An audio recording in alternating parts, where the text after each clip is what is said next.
Coming to you live here from Tonle Sap, translating to Fresh River, or commonly translated as Great Lake. It is a lake in the northwest of Cambodia, belonging to the Mekong River system. It is the largest freshwater lake in Southeast Asia and one of the most diverse and productive ecosystems in the world.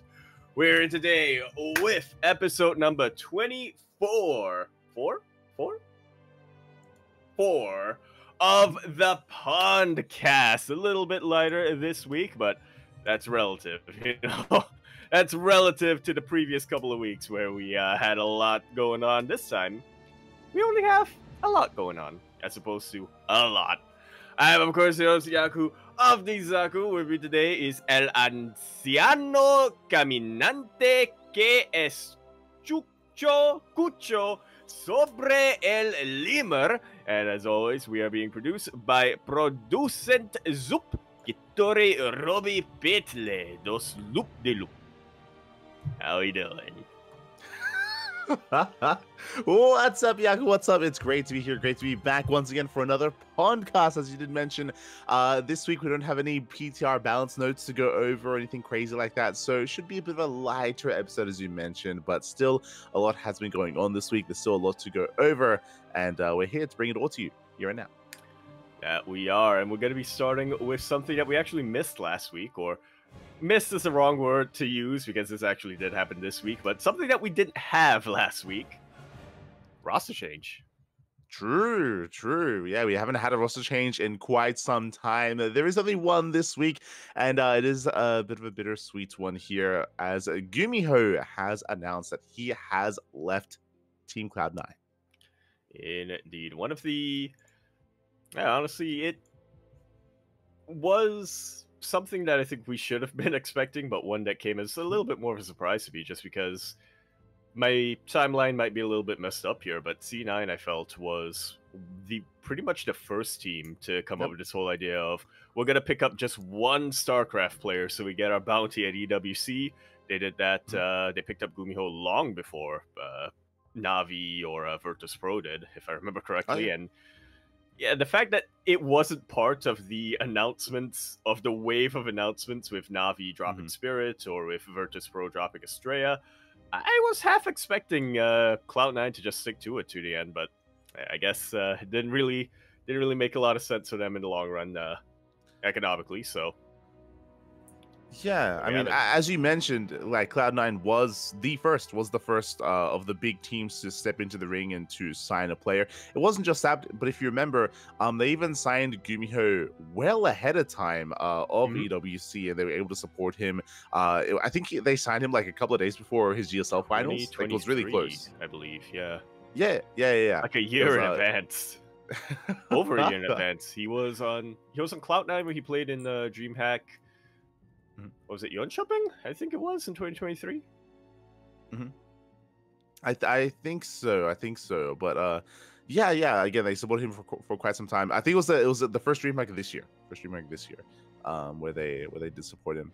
But yeah. So they've been supporting him for a long time, longer than some of these other teams. But alas, it looks like it has come to an end, at least for the time being. It is, of course, possible that, especially if the next EWC is announced and StarCraft is going to be involved, then we might see some of these players re-signed. But for the time being, Gumiho is going to be teamless. Yeah, so team owners out there, streamer zone. Oh no. It's possible to say. We'll see. I mean, Gumiho, of course, he's going to be traveling to Story Cup. He's going to be part of that major event, and the publicity is always a good thing here for Gumiho. So hopefully, he can find a nice place to call home, and a team can find him and support him. Yeah, fingers crossed. For sure. Gumiho has been around. Yeah, go on. Yeah. I was gonna say, well, speaking of some of these old school players here, Gumiho has been around for a long time. Another player that's been around for a long time, mate, is DRG. In the DRG, it's been around since the very beginning of Wings of Liberty. He was one of the big breakout players in StarCraft 2 way back in the day, and we got to hear a little bit more of that, a little bit more of his history and his journey throughout StarCraft 2 with another interview being published here by JLHF. Yeah. So shout out to Zombie Gov, of course, her initiative with the GLHF kind of interview series and eventual documentary series as well is coming to fruition. Last week, we did talk about the Crank interview that was held, which was definitely a lot of fun, and we had a lot to say about that. Here, we had a bit of a shorter interview, much shorter, conducted in Korean. Shout out to Maddox. Maddox was the interviewee, translator. And yeah, we were able to feature Dongwei Gu here this week. Yeah, Dongre-gu, now called DRG, back in the day known as Dongre-gu. And for, reasons that kind of do get explained, get explained a little bit here in the video itself. It was cool to see, or cool to hear that, to me, Light, as somebody who is a little bit newer onto the scene, I've heard about that Gwangali Beach, that, Busan Beach Pro League final, and I heard, but when I hear about it, it almost sounds like a legend, right? Folklore. Something that was huge, and it was very eventful, and it's kind of what sparked the interest in a lot of these players of kind of DRG's generation. But yeah, to hear it brought back after all this time, I'm like, oh yeah, that was pretty huge. That was the thing that really sparked DRG's interest in the competitive side there. Yeah. We do recommend everyone to tune into the interview. I mean, there was a lot of fun tidbits given by DRG, and as you mentioned, I think my favorite part about that was it was just a very different perspective. For those that are curious, he spoke about how he was at the venue, he was at the event itself, but because it was so packed and because they most likely probably weren't prepared for that kind of quantity or that kind of amount of people there as well, actually couldn't really watch the match. He was just further back, or he was talking about how he was talking about how I think he was working his way through the massive crowd, and they got like halfway through. Yeah, they got around to the middle, and then that's as far as they just got. Couldn't squeeze in anymore. Yeah, no more gaps. So they couldn't really experience it themselves. They were even concerned, it's like, oh my god, it's like someone's gonna get hurt here. Like it's just too many people. So maybe not the most well planned venue for the finals, or at least back then especially. The consideration of trying to get everyone to watch the match, additional monitors further back or something, but like that wasn't quite provided. Regardless, it is a really historic moment. But it was just fun to hear DRG's perspective, where he could barely even watch what was going on. Still did inspire him, though. Yeah, it did inspire him. Did inspire him to, as we found out, it did inspire him to get a little bit into Brute War. But I was actually kind of surprised when he went over his own journey in StarCraft 2. I would have just assumed that DRG had a very similar situation to, for example, Crank earlier on, where he was a rookie in a Brute War house, and DRG was a rookie in CJ Entus back in the day. But I would have just assumed that it was a case where he would have just been practicing, and then all of a sudden StarCraft 2 came out, and then he decided, you know what, I'm just going to transition from there. It was interesting to hear that he actually did somewhat early on in his Brute War career decide to stop for a bit and just focus on studies or something else. And then when StarCraft 2 came back in, he was like, oh yeah, no, this is it now. Once again, I think that's why this is a really nice interview, just because it is a very different perspective, including that as well, where No, I was just going to say, once again, somebody a little bit newer on the scene. I've heard legends of DRG allegedly being like this ladder hero back in the early days of StarCraft 2 that like Slayers and everybody was trying to court. But eventually he was like, no, I'm just gonna focus on school, my studies, whatnot. And then after a while, he was like, you know what? I can actually, I actually want to dedicate more to this. And so he signed with MVP or something like that. I've heard that was the case, and yeah, once again, it's just smacking me back in the face. That's how it worked back in the day. Yeah, definitely. Again, it was really interesting because even though DRG had his start in Brood War, and he even talked about how he had a very similar He had a very similar story to Crank, where he was playing in his local PC bungs and he was the best Hmm. player in his local region, his local town, and he kind of In advanced from his there. But in his town of Dongdaegu, or is it a district true. of his town? I don't. He named himself after where he um, lived. Is what I know. Yeah, but despite that, the interview glosses it doesn't really focus too much on his Brood War era. Like, they mentioned that, and they mentioned how he started in the CGNtis team house as a B teamer or a trainee, but Mhm. they don't really go too much into detail there. I think he has like a passing comment about how he wasn't an in-house trainee. He actually played True. at home, Forgot about that. and he Yeah. wasn't. Yeah, he wasn't really too much a part of the team house environment. So when they asked him about that, he didn't really have too much to say. He did have to say about the MVP team house, but MVP wasn't really a Kespa team. When we talk about Kespa Yeah. teams, Yep. yeah, we talk about SKT, KT, CGNtis, Jinair, Samsung Galaxy. These more like That. heavily structured teams with like these big sponsors. MVP wasn't necessarily quite like that.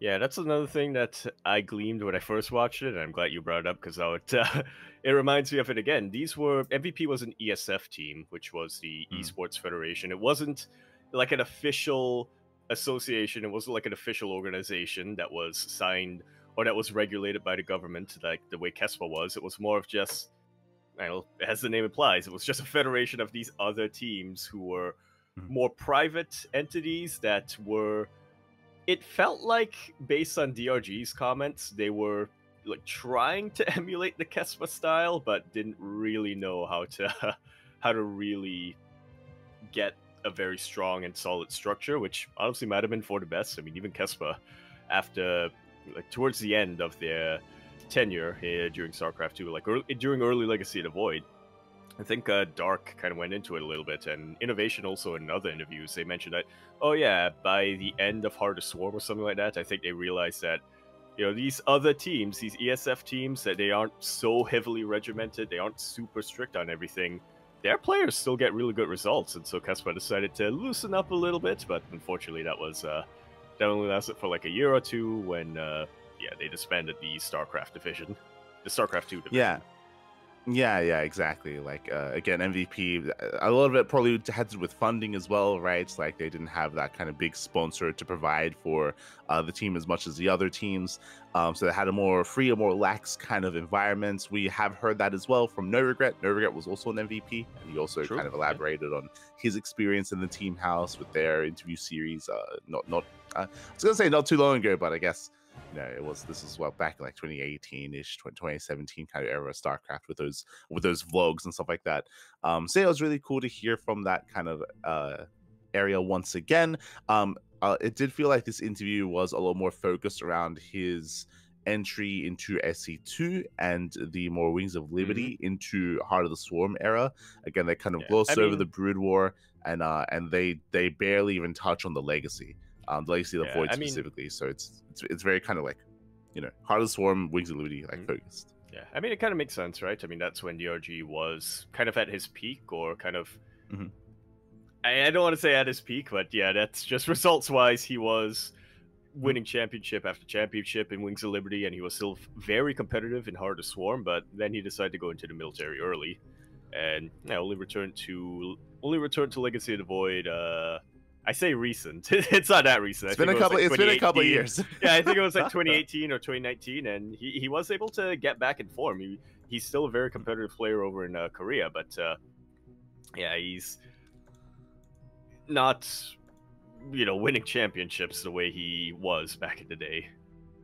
Yeah, it would have been nice to have heard a little bit from him about transitioning or coming back from the military and yes, exactly, like Legacy.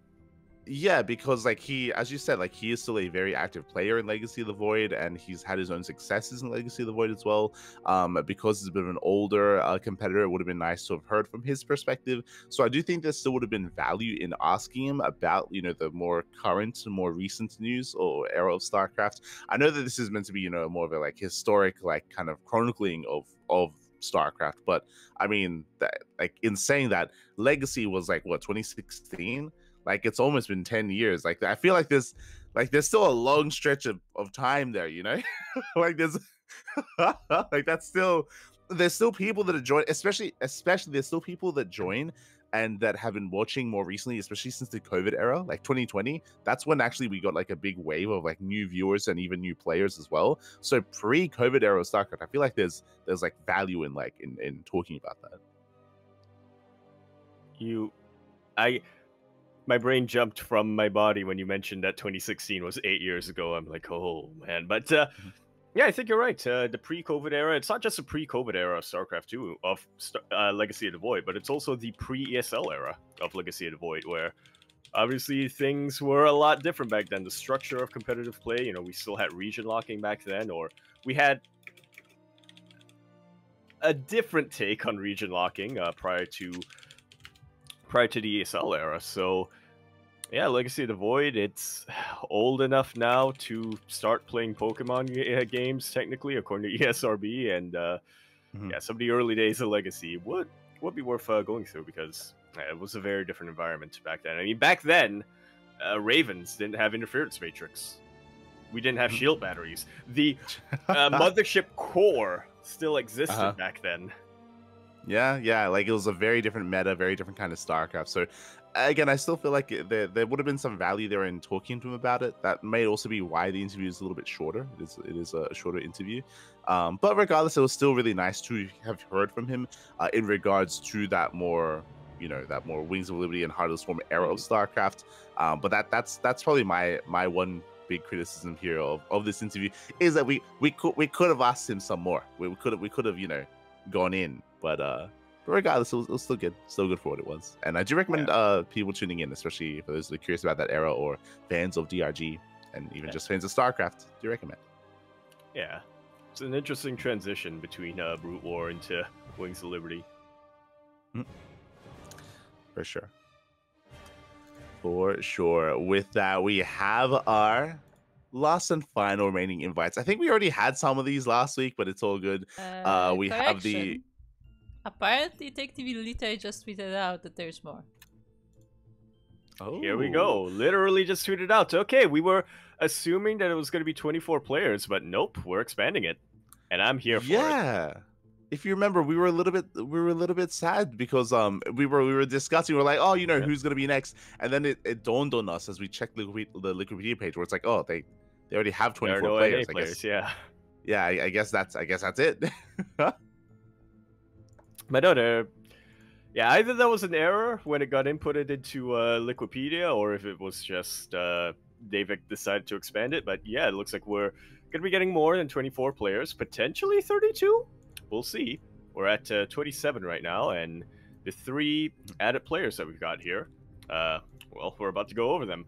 First off, we've been talking about a lot of the local homegrown Deutsche talent, and we're really glad that we're about to be seeing another one being added to, being invited over to Krefeld, Battle B. The Terran player previously for Berserker. Unfortunately, Berserker has disbanded the pro roster, but as we were mentioning with Gumiho and with Cloud9, it's really good publicity, and you know, if any team owners out there are looking for a potential EU Terran player to pick up, watch Home Story Cup, look out for Battle B over there. Yeah, Battle B, Rainer, and of course the T's Serral as well are going to be at Home Story Cup. You sure about that? What do you think is the Iceman? Obviously, the Iceman is Rainer with frosted tips. Come on. Is he gonna frost his tips again? It's obvious. That's what it means. He has to. What are you gonna do if he doesn't? I'm gonna create a breakdown of why Iceman means of why Iceman refers to Rainer and not Serral, and why I'm not wrong, everybody else is. So what you're saying is that Take TV, they messed up their marketing. Exactly. It's you know what, I'm not in full disagreement here, because I feel like it wasn't like Serral's nickname for a while. Was he? He was never called the Iceman. He was called the Night King. That's what he was called. The Night King, yeah. In reference to Game of Thrones. Yeah, but look, there's a reason why we don't reference Game of Thrones anymore. True. Yeah. Really, it's Game of Thrones' fault. Really, Exactly. It's... HBO. Smooch. But you're right. So for now we have 27 players. 27 players, which means potentially we can go up to 32. Potentially. And last time we were critiquing Take TV and Home Story Cup for not inviting an NA player, because now they've opened things up for more players. I mean, we could still see either a Trigger or an Australia. Yeah, fingers crossed for that. According to the tease from the tweet that's just been posted out, we should be looking at, there's going to be one more Korean player going to be invited, so that would be 28. But, you know, if they do decide to get it to 32, that's 4 potential slots for an NA player. Yeah. That would be ideal. So we'll see. We'll see if we do get someone involved. We'll see if they do invite some NA representatives. That would be beautiful. For now, though, it is cool to see that they have expanded the player pool a little bit at least. And yeah, Home Story Cup is going to be better off for it. I'm actually not sure if it was expanded or if it was just, you know, that was an input error in the Wikipedia page, but yeah, regardless, that's really cool to hear. And yeah, Home Story Cup, that's going to be the biggest event for quite a while. So yeah, it's good to have as many invites possible participating in this. Yeah, for sure. Especially because I feel like that was one of the biggest criticisms of the previous Home Story Cup. If you remember, the last one didn't have Rainer or Cyril, actually. Like, neither of them were there, despite being native to, like, the European region. So I know they definitely got a lot of flack for having less big names at the previous Home Story Cup number 25. So looks like they've heard the criticism, they've heard the feedback, and they are making up for that.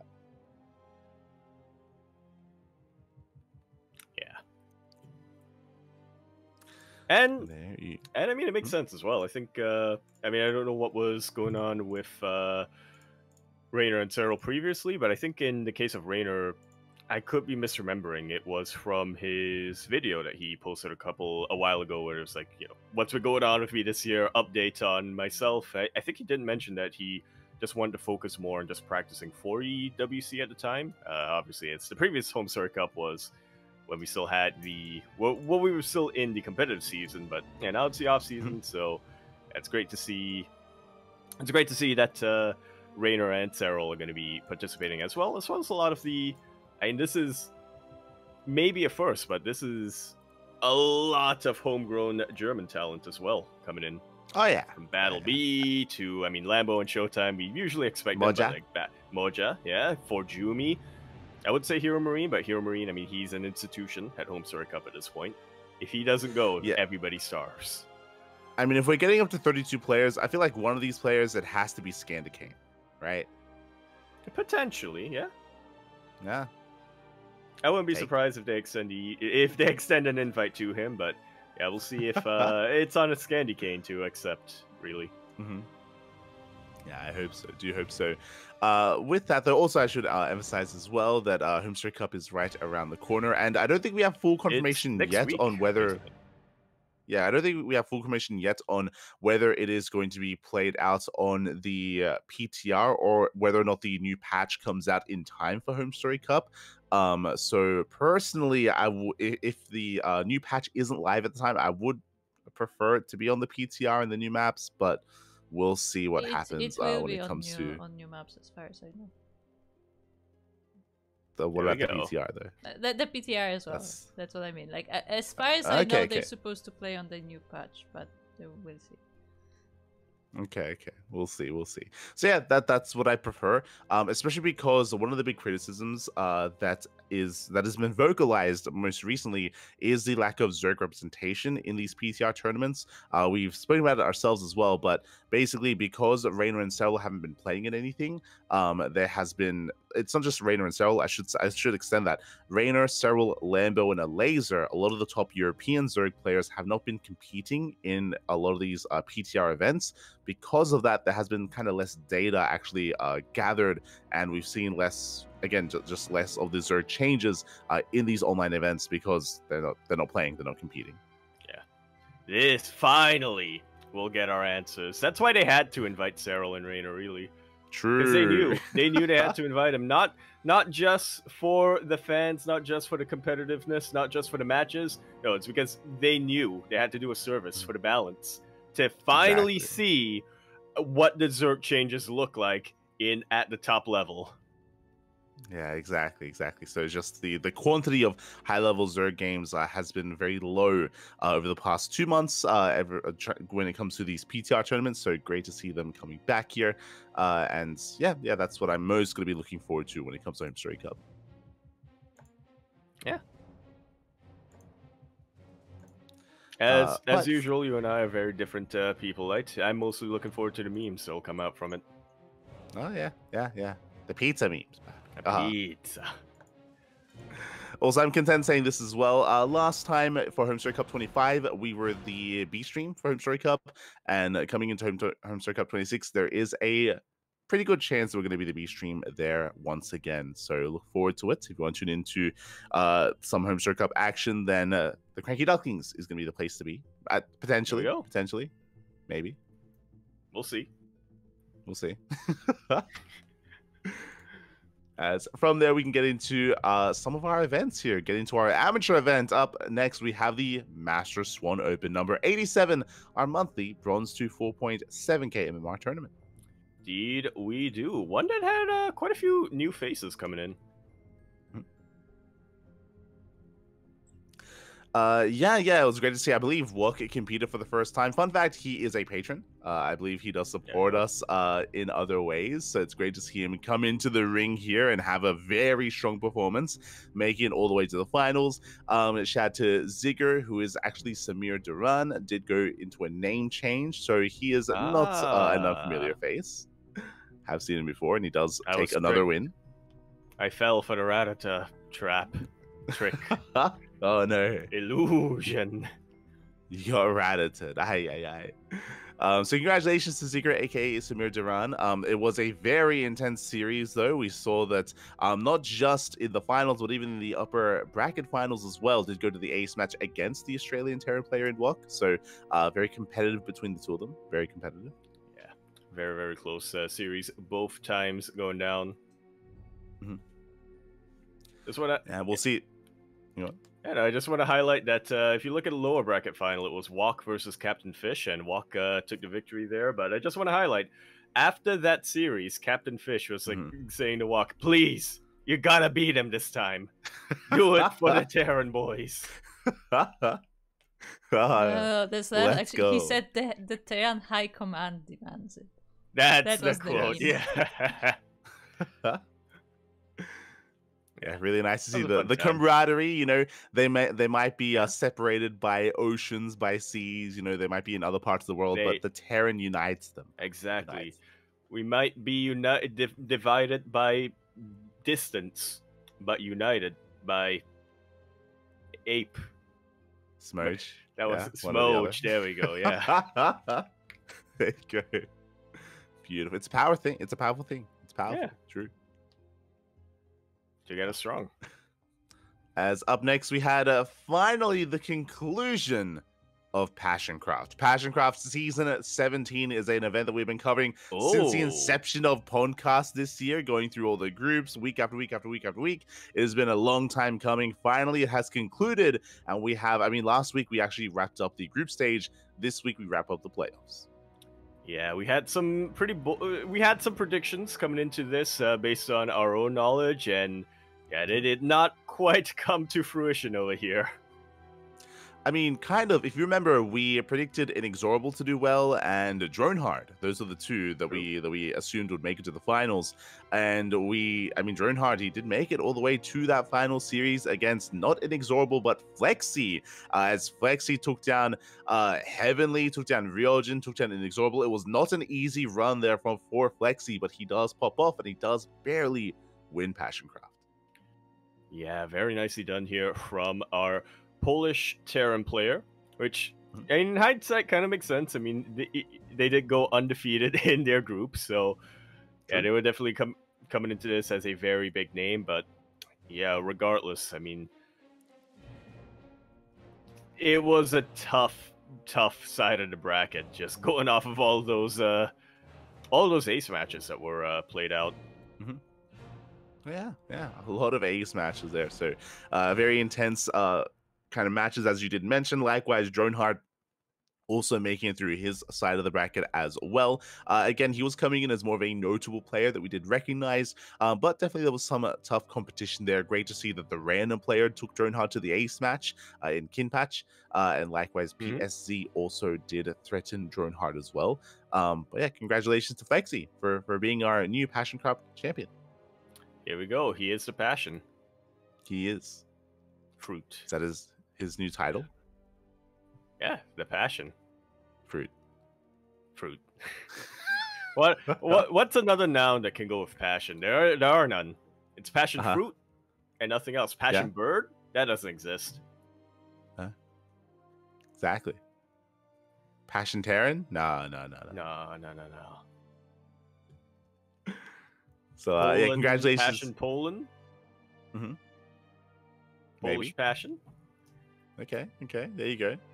But yeah, Flexi, he's a player that we have seen pop up from time to time when it comes to some of these Polish events. So it's great to see his name pop up again, and yeah, just a very impressive performance by him. Again, usually the PassionCraft is more of an annual event in recent years, so most likely won't see another one until next year. So yeah. Now, if you want to compete in the next one, if you find yourself being able to compete against some of these players, then do start preparing here and now in preparation for next year's PassionCraft. Is that an order? Are those instructions? You're like, are you speaking to me? I feel like you're calling me out right now. Yeah, yeah, Jakub. Come on, in the next one, potentially. We need some Singaporean flags up there in the group stage, okay? Last year I said I would be too busy this year, but it turns out I wasn't, so we'll see. All good. With that does conclude PassionCraft. Up next, we have the chat Star League number 32. We do have a very interesting tournament here, which I believe was on the current patch, from a couple of days ago. A bit of an open bracket here, and we have Hacker as top coming out on top. Yes, we get random players. Hacker's top doing very well for himself here. Actually, okay, no, I was gonna say going undefeated here, but yeah, I did go to the ace match against Magnath. But still, very impressive stuff here from a random player. Yeah, we have casted Hacker as top in the past. He does compete in Sparkling Tuna Cup specifically, and he is a very cheesy player. He's very cheesy, very aggressive. He has like 1 or 2 different all-ins depending on which race he is, depending on which matchup he's in. So he's very specialized in that sense, and he can be very tricky to play against as well. He has caused upsets against some of these bigger names, these bigger pro players. So definitely not one to be taken lightly. Again, as you mentioned, shout out to Magnath for forcing the ace match, and Magnath did come 3rd place, but Hacker's top did win it out in the end. Yeah, great stuff. Yeah, I have to wonder stuff there. As always, when we have an event like this, I have to wonder, how did they get the name? Who is chat? Yeah, I mean, when I saw it in the show, I was like, while. Yeah, it's been going on for a while. I was like, ChatGPT, like what's happening right now? But yeah, I mean, it's really cool to see that the event has been running for AIs to play against each other. Yes, exactly. Let's go. AI to play versus Twitch chat. Let's go. Oh my god, I mean, that's what Chat Star League should be. Yeah, imagine, like, I mean, we've already had Twitch plays StarCraft, but imagine if there were like multiple Twitch plays StarCraft channels, and then you have them play against each other with the Twitch chats. Like that would be yelling at each other. Yeah, exactly. Oh god, it'd be so chaotic. That's the true essence of StarCraft, really. Yeah, exactly. I'd almost forgotten about that. For those who don't remember, chat plays or a Twitch plays StarCraft. Basically, someone had set it up in the chat where it's still going. It's still working.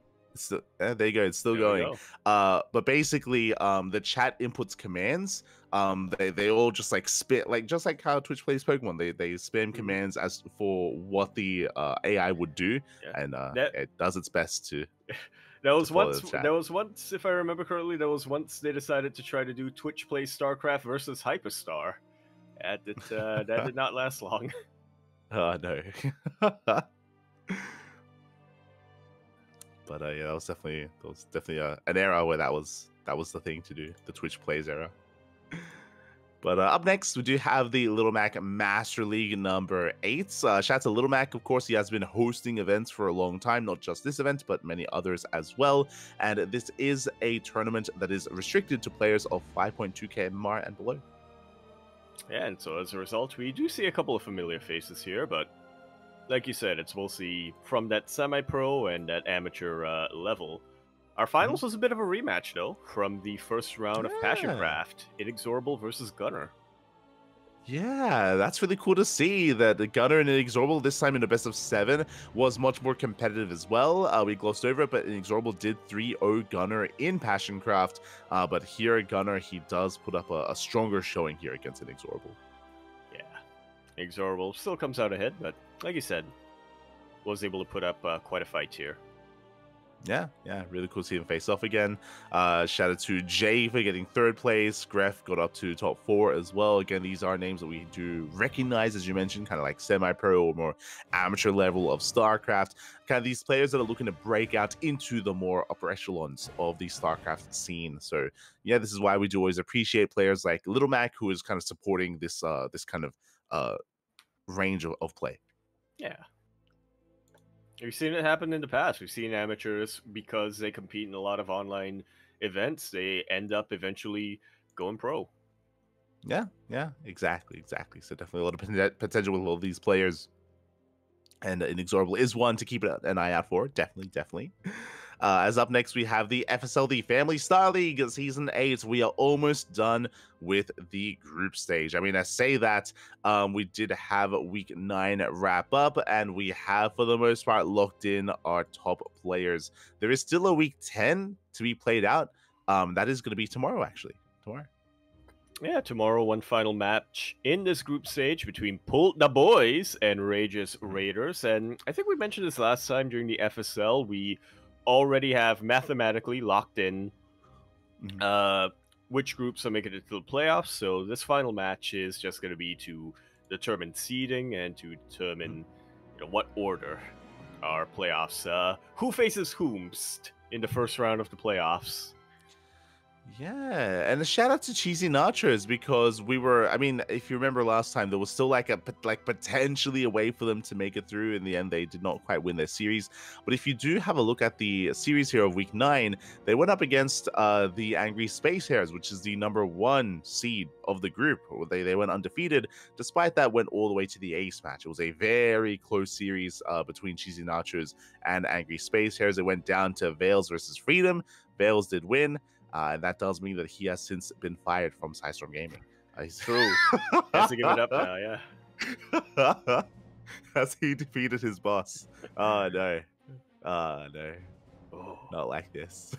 But yeah, it's just really cool to see that it did go the distance in such a way. So we do say, we do bid adieu to the Cheesy Nachos. They will not be a part of the playoffs, but they have an amazing team name, and maybe we'll see more of them in the future. Yeah.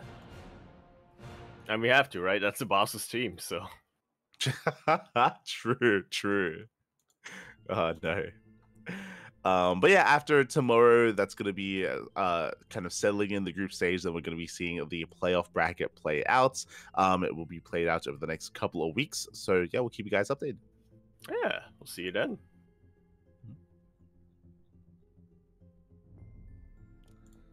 Meanwhile, up next, we have Nation League number 5. Yes, not to be confused with Nation Wars. This is a bit more on the amateur level, and we have a couple of updates coming in here for each. Well, not every group, but in each group, they've gone through a couple of matches, and so we can get into them over here in Group A. We don't have any teams confirmed make it to the playoffs yet, but we do, unfortunately, have to bid adieu the team Czechoslovakia, as they will be eliminated here in the group stage. Yeah, they are eliminated. I mean, if you look at the groups here, for the most part, they're almost wrapped up. Like, most of these matches have concluded. There's like 1 or 2 series remaining here, so it looks like the group stage is soon to wrap up here over the next couple of days. But as you mentioned, a lot of results have been coming in. Some of these groups already have some confirmed players advancing, some confirmed players leaving. As you mentioned, Czechoslovakia is going to be going out. Team Italy in Group B are confirmed through. Yeah. You'll love to see it. Of course, Team Peru, Team Costa Rica, and Team Bolivia, all of them are going to be fighting for that second spot. Right now, Team Peru is in the lead, but anything can happen. I just realized that that's all like just Latin American teams facing off. It's aside from Italy, of course, which are already going to be making it through. So best of luck sure to. About that? I mean, I guess they can be sure. Yeah. What does the geography look like in your mind? Sure, they're like, where's Italy? No, because Italy, they have the. They sound similar. Right next to Brazil. It's right next to Brazil, mate. True. Right next door. You're not wrong. Yeah. Not wrong. There you go. Likewise, over in Group C, we have South Korea. Team South Korea has been able to advance on out of Group C in first place. Team France is going to be knocked out early on, which is a bit of a surprise here. Whoa. I mean, we do. Yeah, it's a little bit of a surprise until you mouse over to the final match where you see that, that was just a forfeit. Oh, yeah, there was a forfeit against Team Korea, so that was unfortunate to see. Yeah, definitely unfortunate there, but regardless, great to see that Team Korea does already wrap things up, and now there's going to be one final series between Belarus and Kazakhstan to determine who does make it out of Group C. Yeah, only one of them can. Meanwhile, looking over at Group D, this is the final group, and the one group where nothing has been confirmed yet, but things are looking pretty good for Team Sweden, and not so good for Team United. Yeah, technically, any one of these teams can make it out and be knocked out as well. So this is the group, I should say, that is most in flux, where there's just potential for anything to happen. So best of luck to these final 2 series. Sweden's going to be going up against Hungary, and the US/UK is going up against Germany. I think it depends on who beats whom, right? If who wins these final matches? Like if Sweden beats Hungary, Sweden's confirmed. But if Hungary beats Sweden, then Hungary's confirmed. And then likewise, if Team United beats Germany, then Team United's confirmed. But then if Germany beats Team United, then Germany's confirmed. Yeah. So really, really important matches coming up ahead of us here for Group D. So wish them all the best of luck. And then, of course, we can embrace the playoff bracket as well. That's going to be next week. So we'll get into it. Yeah. Oh, no, I think it's actually still... I don't know. Math! Yeah, it says in 1 week and 3 days. 1 week and 3 days is going to be the quarterfinals. So hopefully by the next podcast it's seeded, so then we can maybe have some predictions. Maybe. Yeah. Maybe. With that does wrap up some of our events here. And now we can go into our regional events. Now, this is an event that happened last week, but we did actually cast this via replays, and we wanted to wait until the replay cast did conclude.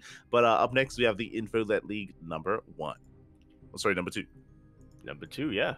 I believe we did talk a little bit about the result itself, but like you said, we didn't really want to delve too much into detail about it, as we didn't really have the details until now.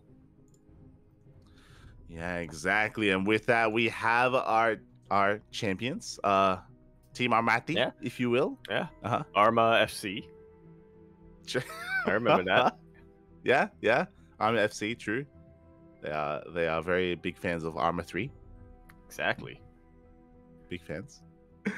For those who are curious, this is more of like a fun team league amongst the Polish community, the Polish scene, where they had drafted teams together. They made up their own team names, and they did compete over the course of a couple of weeks here in the group stage and into the playoff bracket. It was a very, very intense playoffs as well, is what I will say. I mean, you can clearly see both the semifinals and the grand finals went all the way to the ace match. But my favorite part of this playoff bracket was the theme of the semifinals, and I'm disappointed that it didn't cross over and there was no big theme for the finals. If you look at the semis, do you notice anything, Yako? Do you notice anything? That's yeah.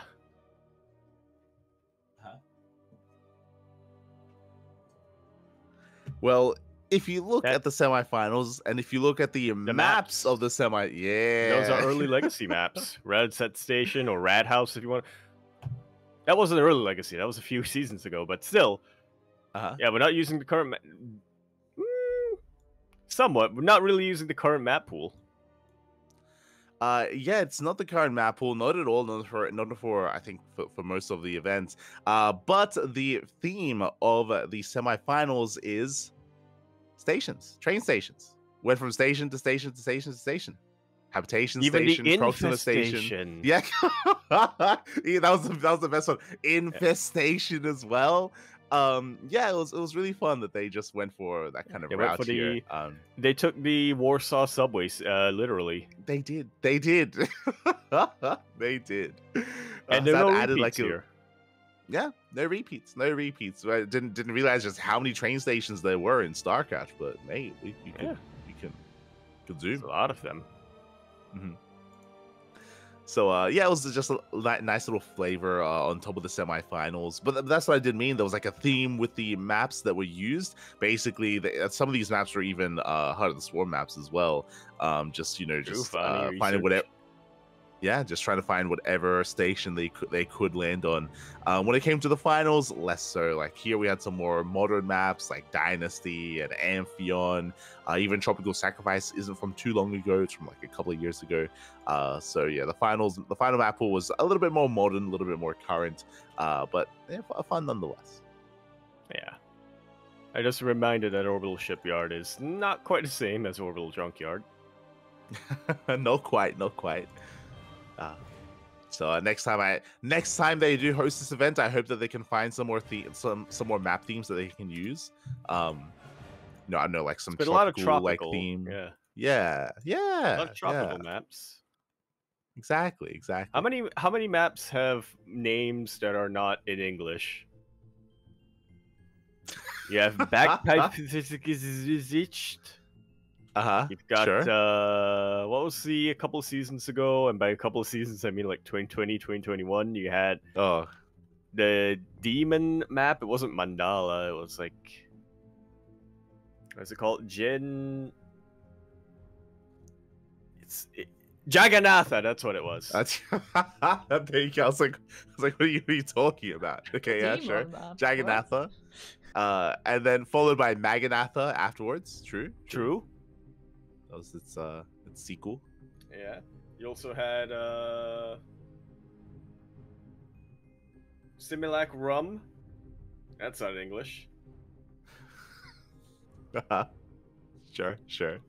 I'm sure people can find some themes here for a best of like this. So next time.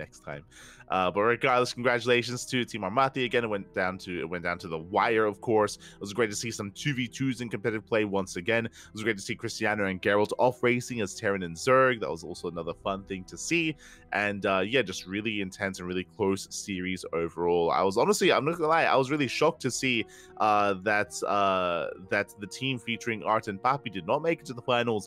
I was most impressed by the defending champions. I was really surprised to see Cristiano defeat Bappy with his off race. Fun fact, that was on Vani Research Station. Bappy was popping off. I think he killed like 25 drones. Like, it was insane. Like, he was just popping off, killing so many workers with Adept Harass, with Oracles, with everything. And then Cristiano just moved out with an all-in. And Bappy was just insanely greedy behind it. Like, he had taken like a 4th base and he barely had an army. And yeah, he was just caught out. The allure of the gold base. I'm assuming is what happened. Yeah, so it was just really, yeah, really surprising result there. And again, Christiana just proving that you don't need drones, mate. Just all in, Babby, just all in. And yeah, did catch Babby with his pants down. But yeah, overall, it was a very fun event, and I hope to see maybe another in the future. Yeah. We need better. We need the themes, as you were talking about, and we need some updated team names as well. Yes, team names that we can pronounce. I don't know. I can pronounce them fine. They're easy. What do you mean? It's true. We need Team Ubu to come back. Yeah. We have Team Arm FC. You have Team OBS Uwu. You got Team Burja Brammy. And then you have Team Kowalski Crabs. Yeah, Kowalski's the best one. Yeah, the crab Crabs. Team. Yeah. We need them back.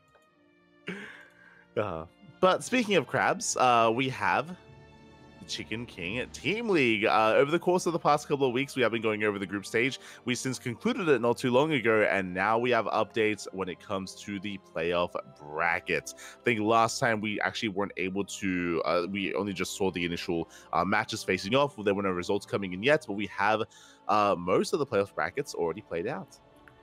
Yeah, everything but the semis and the grand finals coming in here. Toho Project really coming in as really blazing a bit of a trail here in the early rounds, but did end up falling to Team Hist.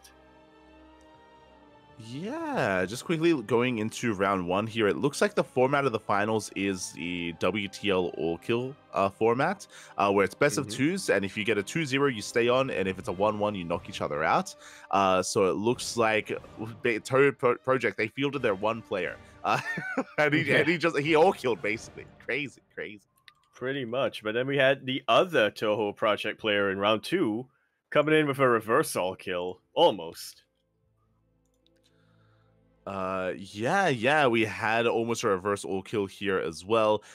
Ghost Runner putting in a lot of work for his team. For I should say from team IW. But yeah, Daydreamer, he put in the work this time instead. Yeah. So really cool to see that all kill. Ghost Runner almost had that all kill. Almost. Really cool to see that Toho Project, they're not just relying on one player. You know, Daydreamer was able to pop off in that series against Team IW. Up next, we had Hist versus Toho Project, and this is where some of the heavier hitters really shined. Hist has notables like TATP, Kingslayer, and Oriana. I'm a little bit surprised that Daydreamer 2-0'd Kingslayer. That's very impressive by Daydreamer. But in the end, Oriana got the one win he needed and did knock himself out alongside Daydreamer. Or no, he knocked Daydreamer out, I should say. Yeah, it came down to just one map at that point. Yeah, exactly. Inspiring as run. Daydreamer. Yeah, an inspiring Dark Horse run from Toho Project, but unfortunately did get put to an end. Instead, Team Hiss is going to be the one to face up against Starlight Twinkle. And this is where, Yako, it is time. Okay, we have three teams left. We have Hist, we have Starlight Twinkle, and we have Team Little Fairy. Who wins it? Who's our champion? Who is the Chicken King? Well, it's not Little Fairy. The reason for that is because they're no longer twisted. True. Okay. No faith in Little Fairy. Likewise, Starlight Twinkle, they lost their foreign roster, right? So they've got their local talent instead. That is a deep roster, though. Jollywa Loves, Nanami, Rewhite, Young Zest. Triple H. But then Hiss, though. Triple H, true. But then Hist, though. Starlight Twinkle, I just realized, is now all Protoss. Yeah. Oh my god. Jesus. Oh my god. That's crazy. That's a team. That's they know what they want, mate. I don't know who comes out on top between Little Fairy and Starlight Twinkle. You know, on the one hand, you have Starlight Twinkle, which is nothing but Protoss. On the other hand, you have Little Fairy, who is who are no longer twisted. And then in the meanwhile, you have Hist. Hist has been doing pretty well, actually. They got Oriana, and they got Kingslayer, and they got TATP. Yeah. I'm gonna root for Hist. I don't know if they're gonna win it, but I'm gonna root for them. Okay. You're gonna root for Hist. Okay, well, Little Fairy does have more of an international team, and it does have some players that we're quite familiar with. Players like Shameless is there. Players like Lemon. Lemon is there as well, of course. Oh god. So I do think Little Fairy, they have some strong ace players. They got some big boys that they can field. And it's all at the same time. So. True. It is all kill format. At the same time, the Protoss team is Protoss, which is also pretty good. It's true. Yeah. Starlight Twinkle, they got the best PvP in the business right now, mate. It's crazy. Yeah, I think. Watch Lemon whip out Terran. True. if they end up facing Starlight Twinkle. True. In my mind, my brain thinks Team Little Fairy. My heart wants to also cheer for Hist. I want to cheer for Hist, and my gut says Protoss. There you go. True. You know what? We have 3 teams left. Yeah. So my brain is gonna say Starlight Twinkle. My gut is gonna tell me Little Fairy because Lemon and Shameless. Yeah, pretty good. But my soul, my heart, is telling me Hist. Okay. It's making a hiss sound, mate. It's not good. It's not good. God, hey. Look after yourself. Should have ran all those miles. So we'll keep you guys updated again. By the time we get the next podcast, we should be wrapping up the event, maybe. Interesting. I'm not actually sure about that because if you look at the end date on Wikipedia, it says the 28th of December, which is in over a month. So we don't have a solid schedule. Yeah, I don't know if that's accurate. Is what I'm getting at. I don't know if that's accurate or not. I think it's 28th in the sense that by the end of that time, if they haven't played out the matches yet, then they're just gonna allocate it based on seeding. Yeah, they just spin the wheel. Allocate they prizes, just roll the dice. Yeah, there you go. I think you're correct in the sense that they probably just assume it's going to end by then, and we'll see, when the matches get played out. So we'll keep you guys updated if we do crown our Chicken King or not next week. We'll find out. Up next, though, we have the Sunrise Cup 185. Indeed, we do. And speaking of Protoss players from Starlight Twinkle, this one was won. This weekly was won by one of them. Specifically, Nanami. Nanami popping off here is going to be this week's Sunrise Cup champion. Takes on his opponent 3-0. Is that Kerrigan? No, I think the Terran player is Kerrigan. I think that's Water. That says Water, if I remember this correctly. Okay. I'm pretty sure that the second character is Shui. Okay, which is typically associated with water, and I know that the full thing for just regular water for H2O is Shui, but also you can put something else in front of it, so it can be something water. It can be like lemon water or whatever. Okay, if it's a different character. I put this into Google Translate, and it says that it's pronounced Nanyu. So water. Let's go. But yeah, to quickly checking the history here of the Sunrise Cup, if I'm not mistaken, Nanami has been on a bit of a tear here. This is 2 weeks in a row. Nanami did win last week as well, so is on a bit of a win streak here. We'll see if this is, I'm sure this is going to be good preparation for the upcoming Chicken King Team League playoffs. So strong showings here by Nanami. Yeah. It's definitely been one of the rising stars here, coming out from it's kind of the amateur Chinese scene. Yeah, for sure. Meanwhile, up next we have the Liulu Cup number 30. Once again, we have another show match series, and the most important thing here about this show match series here, the graphic. You know what? This is a good omen. I can't really see too much to really scrutinize here. from the side of Zaun. Yeah, it looks good. It looks clean. It looks clean, and that's a good omen, because this was the very first Luli Cup in literally weeks where the opponent beat Oliveira. Yeah, it's like for the first time in 30 Lulu Cups, Oliveira doesn't win. And it's the first time his opponent is clean in the graphic. Coincidence? So really what you're saying is that the graphics artist for Lulu Cup is actually pulling the strings. That potentially, because, or the other way around, the graphic guy actually waits for the result and then sets up the graphic. Because if you look at Oliveira in this graphic, if you look at the hair, there's a little bit of noise, a little bit of visual noise. Hold on, and the arm as well. Hold on. I need to check something. Is it possible?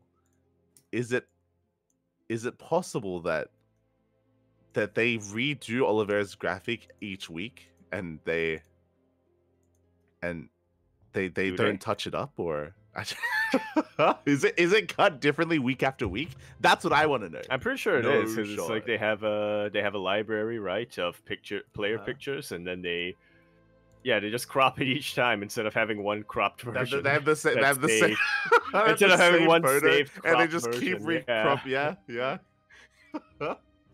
Oh no. Look, I just say it wouldn't take long to just touch up the hair a little bit. It's just the hair. It's just, like, everything is fine. It's just the hair for a little bit on the arm, like at the elbow.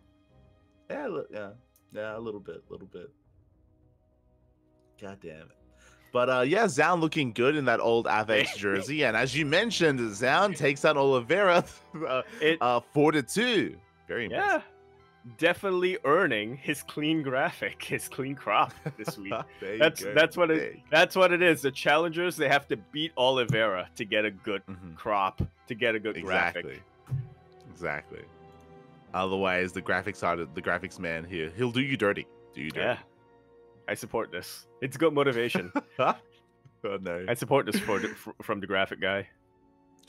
But when it comes to the result overall, I mean, again, Zaun has been on fire recently. We spoke about it a couple of weeks ago, but Zaun did defeat Clem. That was in a Lima League. Likewise, Zaun defeated Björn as well. Zaun has been popping off in PvP. Zaun has been on fire. It's been crazy to see his rate of improvement so soon after coming back from the military. He's been looking good. Absolutely. It's not... I don't want to go so far as to say that Zaun has the best PvT in the world, but... because it's not the most consistent at it, but they're absolutely, when you watch his play and when you watch some of these online tournaments, you can probably say that at least on that day itself, Zaun is probably the best PvT player. We'll see if he can keep consistent at it and if he can keep that going, maybe we'll see that translate into some of the big Premier tournaments. Yeah, I'm also curious if maybe a reason as to the success of Zaun is the fact that he's coming back and it's coinciding with a new patch and a new map pool as well. So it isn't just that he's relearning StarCraft, but a lot of people are acclimating as well at the same time. So we're kind of in a period of StarCraft where we're a little bit more in flux, where a lot of events are happening on the PTR, and yeah, there's still a lot of adjusting here from even some of the current pros when it comes to the meta, when it comes to playing on certain maps as well and their play style. So yeah, it's possible that might also be a factor. Regardless, what we can say with certainty is that Zaun is looking quite competitive with a lot of these other established pro players that haven't been on hiatus, that haven't been busy in the military this past year. So yeah, it's really cool to see his rise to the top. Yeah, obsessed. My God. Zest. When are you coming back? Zest. Aye. True. But yeah, really impressive stuff here. Zaun does take down Oliveira, and hopefully we can see more of Zaun in the coming events when it comes to show matches, when it comes to the weekly cups as well. Definitely one to keep an eye on. Definitely. Yeah. It is still one of those things where I stand by it that Zaun, his weakest matchup currently is still PvZ, still something that he has to work upon. But as you mentioned, his other two matchups are on point. Yeah, I don't think you need to stand by that. I think that factually speaking, if you just look at the stats, it's his worst. Yeah. yeah. He's working on it. He's working on it. Yeah, slowly but surely. Exactly. Meanwhile, we do hop over the pond here to the Brazilian scene. As up next, we have Amantes de StarCraft number 34. Oh boy. Indeed we do. It's kind of similar to Code for Giants in the sense that it's also organized by Cosmos and for specifically the Brazilian region and the Brazilian scene. But unlike Code for Giants, this is a monthly as opposed to a bi-weekly. Oh yeah. Yeah, exactly. It is a monthly. Likewise, it is more of an invitational as well, based on players' performances in Code for Giants Cup. They are brought into Amantes, if I recall correctly. I could be mistaken, but regardless, as you mentioned, is a monthly event, and Eric does pop off. He does break through. He will drop some maps though when it comes to the upper bracket finals. Coming into this event, I would say that Eric and Master are the top two players in the tournament, and Master did threaten Eric, but in the end, Eric did have a much more dominant showing in the finals. Oh yeah, went all the way to the ace match in those upper brackets, and then in that little break while the lower bracket finals were being conducted, Eric just charged up. He went Super Saiyan. Oh yeah, did go Super Saiyan in the end. It did get a 4-0 result against Master, so a very nice result here by Eric. Shout out to the other competitors though. What I will say is that it looks like there was a bit of a walkover provided. I don't know if you noticed, but I was expecting great things by Inexorable, and Inexorable did take down Elevolts in the lower bracket quarterfinals, but despite winning there, Tatagiba advanced on instead, so it looks like Inexorable was unavailable, and as a result, there was a bit of a different match that transpired. Yeah, interesting. So it was actually a rematch Mm-hmm. between Kamikaze and Tatagiba. Face against each other in the lower bracket. That was a best of one, and then they face each other again in the lower bracket semifinals because it looks like. Oh no, yeah, it was. It does seem that Inexorable was unable to make it, but as opposed to having his opponent advance, they went with Tatagiba because his rank ? I'm not sure if that's in-game ladder rank or MMR or if that's the seeding that the tournament itself was using. Mm-hmm. Yeah, he ended up replacing Inexorable instead. Yeah, I mean, this is a 2-day event, so maybe that was kind of like the cutoff period, and Inexorable was not available in the second day, so in the end, he was replaced. So it is a little bit unfortunate there that did occur. I do think that Inexorable could have made it to the lower bracket finals, and maybe even to the grand finals as well. Like, Inexorable, he is, I would say, the strongest Terran player in this bracket, so could have definitely had a deeper run. But regardless, congratulations to Eric. Shout out to the other competitors as well that have made it into the money. Top 8 did get some kind of payout. So again, congratulations. And shout out to Eric. I think he's our boy. Kangaroo. He's our boy. Exactly. Our kangaroo. Oh, yeah. Speaking of Brazilian events, up next we have the Code for Giants Cup number 15, where history repeats itself in a way, but there was a massive upset in this tournament and a crazy result. Absolutely. So Eric, once again, very dominant showing in the grand finals, winning 3-0 in his EVP, but not against Master, against Allison, who beat Master in the quarterfinals. Yes, I remember because we were covering this live, and I remember looking over at the quarterfinals. I was like, "Oh, Allison versus Master is going to be a really good series. Master's still going to be favored there. You know, we'll just continue on." I think at the time we were casting Kamikaze, but as you said, a crazy upset. It didn't even go to the ace match, but Allison, he cheesed the hell out of Master. Nice. Allison is very cheesy. He's very aggressive. He's a very aggressive player, and the finals lasted like 15 minutes. Like, it was very short. Allison in the finals, he had a cannon rush. He went for a proxy like 4 gates. Like, he went for a 1-base all-in with Immortals, with Charge, with Void Rays. Like just very, very chaotic, very aggressive play style. I didn't get to see Allison versus Master, but I imagine that's what he did. And yeah, that's just a crazy upset, because otherwise Master would have been favored to make it to the finals. Oh, without a doubt. May have even gotten some revenge here on Eric, but yeah, I didn't quite get the chance. Yeah, exactly. So shout out to Allison for making his style work here and for having a crazy results coming into the finals. I hope to see more of that in the future. Again, he's a very stylistic player, and can maybe do with branching out a little bit and making a third base and making some pros, but it's fine. It's it's still You a lot do of fun what to watch. works. Yeah, you Yeah. work with what works. If it works, it works. Yeah, if it works, don't work it. There you go. There you go. As up next, we had so again, congratulations to Eric. He does win both Amantis and the Code for Giants Cup as well. Again, as a dominant force in the Brazilian region. Up next, we did have an event that we did cast live as well. We were the official English stream of this month's Fire Grow Cup. Indeed. Fire Grow Cup, that's an event that's focused a lot more on the CIS region, as we can see from the competitors coming in, and it was a multi-day event. We had Group A happening in one day, Group B happening in another day, and then the playoffs happening on the same day. Mm-hmm. Yeah, and the group stage already was really surprising to me. I mean, I would say that Group A was the group of death. It was insane to have so many strong players. Yeah, so many strong players in that group.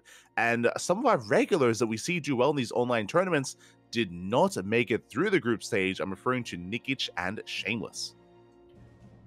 Yeah, Nikic and Shameless. Shameless especially, I think, is a player who we've really been hyping up a lot in these past couple of weeks. He really seemed to be in form. He's been doing really well on like OSC King of the Hill, a lot of the other OSC events, even in our own tournaments as well. And yeah, as we can see here, just barely wasn't able to make it out of Group A. But in fairness, I mean, look at all the competitors in Group A. You got Arch, you got Strange, you got Wayne as the ones who made it through, and then you also have Nikic, who I believe won the head-to-head against Shameless, but even still had the same map score in the end. Yeah, so a very close group there, and you kind of you did mention it, and I don't want to gloss over it, but there was a crazy upset as well, and that is Art. Like, Art is a good player, don't get me wrong. He is a good player, but I do rate players like Wayne, Strange, even Nikic and Shameless, I would say a little bit higher than him, but I don't know what it was here in this tournament. Art, he popped off, and he had some crazy results, even 2-0ing Wayne. I have to agree with you there. I feel like Art, as you said, he's a good player, and I wouldn't have been surprised if he did make it out of Group A, but not as the top seed. I can tell you that much. Oh, yeah. Number 1 seed there for Art. Very, very strong showing and a really surprising result as well. Strange is another, strong player as well. And I do think that, like, coming into this, I would say, like, Wayne, Strange, and maybe Shameless would have made it out of the group. That was another surprising thing as well, is the fact that Wayne wasn't the number 1 seed, and Wayne did struggle a lot more here in the group stage. We have spoken about how Wayne has been less active recently, and some of these other players of the regions have been rising up instead during Wayne's kind of like inactivity. Wayne has returned and has been active once again these past couple of weeks, but still trying to find his footing here. And yeah, really cool to see that despite Wayne's previous dominance in the region, we do have other players that are now like contesting against him. Yeah.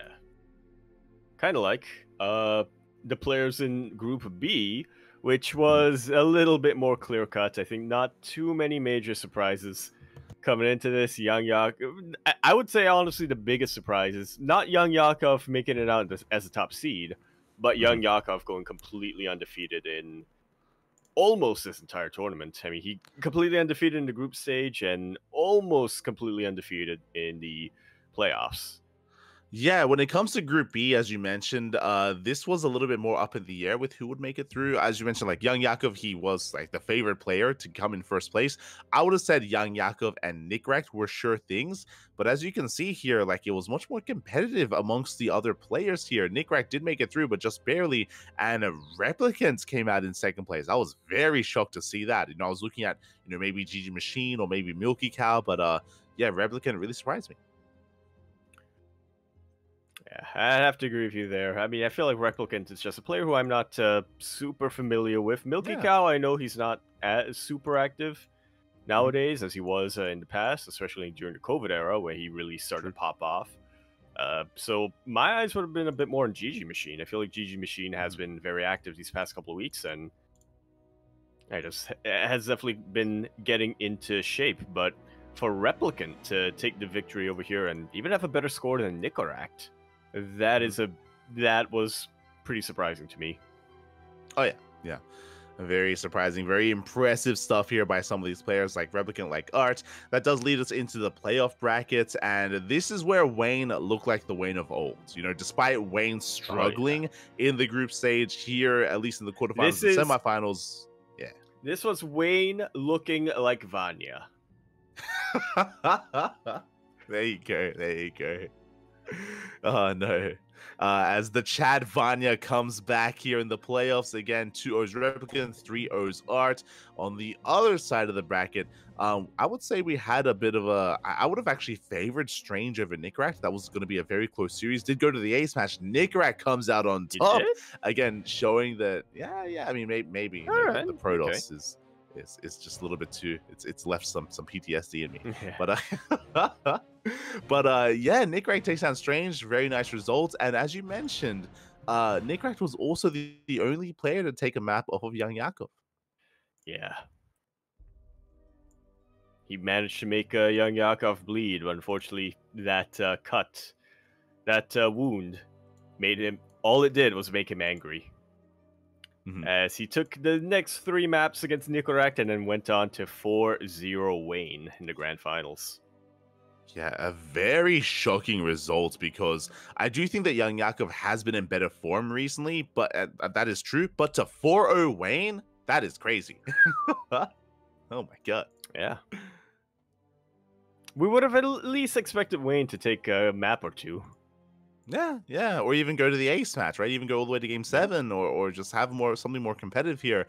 When it comes to the series, when it comes to the results, when it comes to the maps, I do recommend the VODs. If you enjoy some intense and just chaotic ZVZ, I do recommend it. These were not standard games. We had Ling Floods, we had Bane Bust, we had Rochor Lins, we had even trying to rush into 2-base Muta. It was just a very, very intense ZVZ. But what I will say, though, is that it did feel like Young Yakov, he was one step ahead of Wayne throughout all of it. When it came to his builds, when it came to his scouting, when it came to his responses, and when it came to his micro as well. I remember being shocked. I think it was on Side Delta, it was the final game, where Young Yakov, he was like attacking like on 3 fronts at once. Like, you know, there'd be like a road run by, there'd be the main army pushing in, and then there'd be like 2 or 3 Bailings warding into a mineral line. And Wayne had a really hard time keeping up with Young Yakov. It was very impressive. It was like eye-opening to see Young Yakov ZVZ. Yeah, one matchup that I think we haven't really been able to get too much of from Young Yakov. I feel like mostly when we watch Young Yakov, he plays a lot of ZVPs, so we know what that looks like. And I mean, for obvious reasons, when it comes to online cups, he plays a lot of ZVP. True. So we're very familiar with that, but it's, like you said, kind of eye-opening to not only just see how good Young Yakov is in the matchup, but also to see how he plays in the matchup. Yeah, exactly. So I do definitely recommend it. That's also where the clip came out. I don't know if you saw the clip on our Discord of Wayne 12 pulling Young Yakov. It was on Ghost River, and the hatchery survived on 1 HP. It was crazy. But yeah, Wayne, he 12 pulled Young Yakov. He barely pulled off the defense. I was convinced that the hatchery was going to die, and it barely held.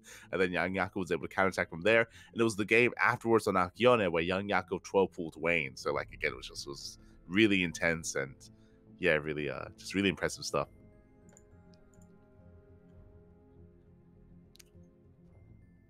Yeah, so GG once again. Congratulations to Young Yakov for a very dominant showing and becoming the Firegrow Cup champion.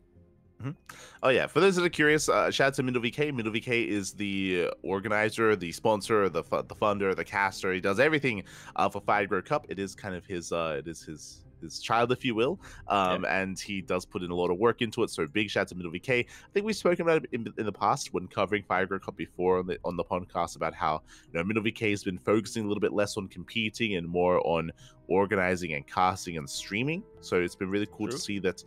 Despite not being as much of a competitor nowadays, MindoVK still puts in a lot of work elsewhere, still in StarCraft. Yeah, MindoVK, I remember him as one of the kind of in that milky cow generation of, you know, the pros who really broke out during the COVID era and have since taken a little bit of a step back. And yeah, like you said, it's cool to see that he is still being active in the scene, but in a bit of a different capacity. For sure, for sure. And again, this is a monthly tournament. There is going to be another Fire Grow Cup in December as well. And we will do our best to also cover that and cast that and bring that to you live.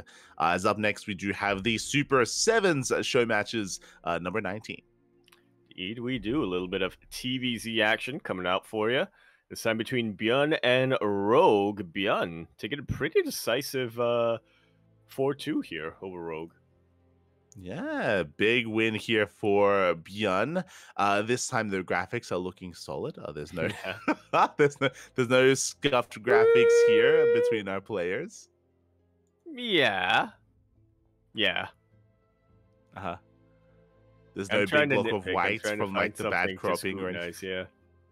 Yeah. See, this is the problem. See, whoever makes the graphics for Super 7, they have no interest in punishing the loser. They're too good. That's what you're saying. Exactly. They need to start introducing them. Either that or no. I'm pretty sure they make the graphics beforehand, before they know who wins or loses. So they're like, we need to make it equal. We need to make both our players have good graphics, so they both have a good chance. It's like, nah. You wait until after. And then you see if they deserve a good graphic. Oh, no. I mean, but it's great to see Rogue being active here, just because Rogue is not the most active player when it comes to online tournaments, when it comes to like Eliminate Leagues or like Wardy events or stuff like that. So Rogue, he's not necessarily always there, but it's cool to see him here in the show match. Historically, he has been, but I do feel like ever since coming back in the past couple of weeks, especially when it comes to the PTR tournaments itself. I mean, this show match wasn't playing the PTR, but he has been a lot more active than I remember him being prior to going to the military. I think that's also something to consider as well whenever we do cover some of these events is some of them are on the PTR, some of them are not, some of them are on the new map, some of them are not as well. So it's a really weird kind of period in StarCraft where we don't necessarily have as much unison when it comes to which events are played in which version of the game. It is kind of like 50-50 at the moment, so I'm sure that's also not too easy for the players either. I remember, I mean, I guess we'll get into the Wardy weeklies, but the Wardy weeklies, for example, are on the main patch, on the current patch, and I remember some viewers were expressing some concerns, like it's like but everyone's practicing on the PTR, like what's going on, like what's like it's like what's happening right now, like is this jarring for the players? It might be a little bit. It depends how deep they get into muscle memory. You know, sometimes they might forget that they're playing on a patch where shield batteries and a thing. Sometimes they might forget that they're playing on a patch where you actually have to research interference matrix for your Raven. I'm not speaking from experience. Oh no, I don't know what that's like. Not like this. But you raise a good point, though. I do agree, especially when it comes to Protoss, because like their defensive setup and their initial units are so different in the PTR than on the current version of the game. I'm sure that is definitely a little bit jarring as well. So I'm not envious for these players going back and forth between the versions of the game. Regardless, congratulations to Bjorn. As you mentioned, did have a stronger showing here against Rogue. Very nicely done. I mean, Bjorn has been very active as of late in these online events. Up next, though, we had something a little bit different. Something true. Very, yeah. I would say maybe the most active Korean player, period, in these online Open Cups. Not by choice, but just it's a curse. So really cool to see Bjorn. Meanwhile, we have something different, something special here. Fun fact, we mentioned last week, but the KSRC, the Kalaris Steadfast Roddy Cup, is on an indefinite hiatus for the time being. It might come back in a different way, different form. In that time slot, Roddy wanted to host an event, and he did host this event for his viewers. It was an MMR restricted tournament, the Roddy Stream Royal Rumble. Indeed, the Roddy Royal Rumble. Would have had more alliteration, but yeah, like you said, it's a bit of a viewer event. It again was just specifically for fans of Rotterdam Stream, and they were able to come in and have a little bit of fun here, being won by player by the name of Pi, is their player. Yeah, Pi did. Yeah, Pi did win in the end. We have some notable names like there's Coconut Games, there's Your Bro Chris. That was actually the biggest revelation for me. Whenever I watch Coconut stream, she's usually playing random. I did not realize she mains Protoss. Yeah. Does main Protoss. We had Wingit face off against Pi in the finals, and Pi did win it. Pi is someone that he's a very passionate fan. If I'm not mistaken, I believe he is like the #1 Basilisk fan. So it's Pi official, is. Can yeah, if I'm not mistaken, he is the #1 Basilisk fan, including having... I don't remember, was it like real tattoo or fake tattoo? Because we did meet him at IEM. It was fake. A tattoo? Yes, yeah. with Basilisk logo on it. He drew it on himself. Is a big Basilisk fan, and is a good player in his own right as well. So shout out to Pi for winning the entire event. This was on the PTR, and then up next we had this week's Big Brain Bouts. Indeed, we did, and as always, we try to figure out what the theme of the Big Brain Bout was this week. Yeah, I'm curious. I mean, there is a bit of a theme in a sense. We spoke earlier about how, for some of these events, because there are only 6 new maps, they do incorporate some of the older maps in the map pool. Here, mate, Abyssal Reef. Abyssal Reef, but Blue Shift was never played out, and also New Gettysburg. Man, I have good memories of that map. Specifically, I have good memories watching that map, and very bad memories on playing it. There you go. I think this is the downside, though, of incorporating some of these nostalgic older maps that were actually really good, is that it does mean that everyone plays on it. So literally every series had Abyssal Reef. it's like I support that. Which is a nice blast from the past. True. True. Everybody should play on Abyssal Reef. I mean, it was even the first pick in 3 out of 4 of these. So yeah. Clearly, people would rather play on Abyssal Reef than the newer maps. But yeah, it was really cool to see that. Yeah, it was. I remember Abyssal Reef like being in the map pool for longer than usual, and nobody complained because it was that good of a map. It's a little bit like Golden Wall. I mean, it was the first big notable map where units floated into the sky after they died. Yeah, because it was underwater. It was the first underwater map. I should say Steel came up with a song for this map. He did. God, it's iconic. Yeah, true. Este Steel moment. It was good. So, it's great to see it once again. When it came to the results, we had Ledlix taking down Upper Tree 3-0. We had, I would say, an upset in Gunner versus Snockstar. Gunner takes him down. Like, I do think Snockstar quite favorably. Yeah, and Gunner is more of a Masters up-and-coming player, but for Gunner to bring Snockstar down, that is a big win. Yeah, I was gonna dispute that and be like, Gunner, I mean, he's so active and he's playing a lot, but then again, so is Snockstar, and Snockstar as well. I mean, he's shown up in a lot of these like Polish events, these Polish lands, and has caused a couple of upsets himself in the past. So yeah, Gunner not just winning the series, but winning it 3-1. That's a very impressive result here. Yeah, 100%. So well played there by Gunner. Up next, we had a very intense PvZ between Art and Young Yakov. This is the other Art, of course. Yep, Polish Art. And did go to the ace match. All the way, which meant that we got to see not just 1, but 2 old maps. Abyssal Reef and New Gettysburg. Yeah, wow, New Gettysburg. Very long time. That was a map that was active back in 2016. Very old map. Ooh. It's a map that, if I remember correctly, was quite Terran favored. Which it doesn't really apply in this case because it was a PvZ, but... Yeah, if I remember correctly, this had a unique feature that kind of fell by the wayside. Yeah, there was there was a bridge.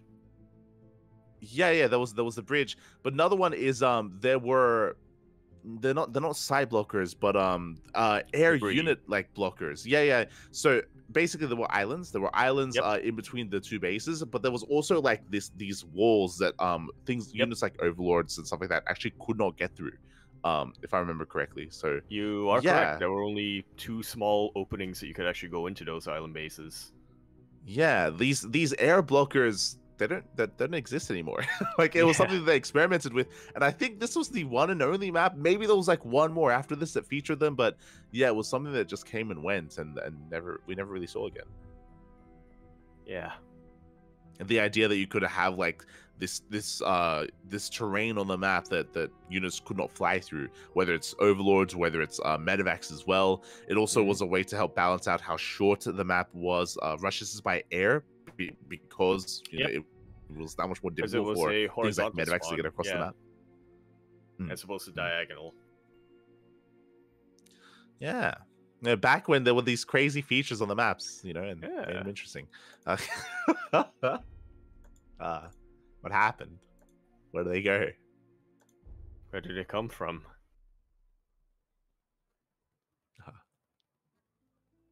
Yeah, Hyper 1. Time to add this to SEL. Time to... they're not afraid. They're not afraid. Exactly. We'll get to it later, but and also the final series that we have yet to embrace here is a PvP between Skillus and Estrella. Indeed it was, and Estrella coming in with a dominant showing here, taking the 3-0. Yeah, and I'm not gonna lie, I'm a little bit surprised by this. I mean, this is not the first time where we've seen some of the previous show matches be more competitive, where we had Art versus Young Yakov going all the way to the ace match, which I mean, we expect them to be quite close in skill, but I also expected that out of Skillus and Estrella. I do consider them to be relatively close as well. But yeah, at least this tournament or this day, Estrella, he was that much more on point. Yeah. Yeah, I have to go back and watch the VOD here, because I do want to kind of scrutinize this a little bit. And I'm with you there, where typically I would place Skillus and Estrella pretty close. I would say that Estrella is slightly ahead of Skillus in my mind, but it's close enough that I typically wouldn't be surprised if Skillus won, and typically I'm more surprised when a series is a complete sweep like this. For sure.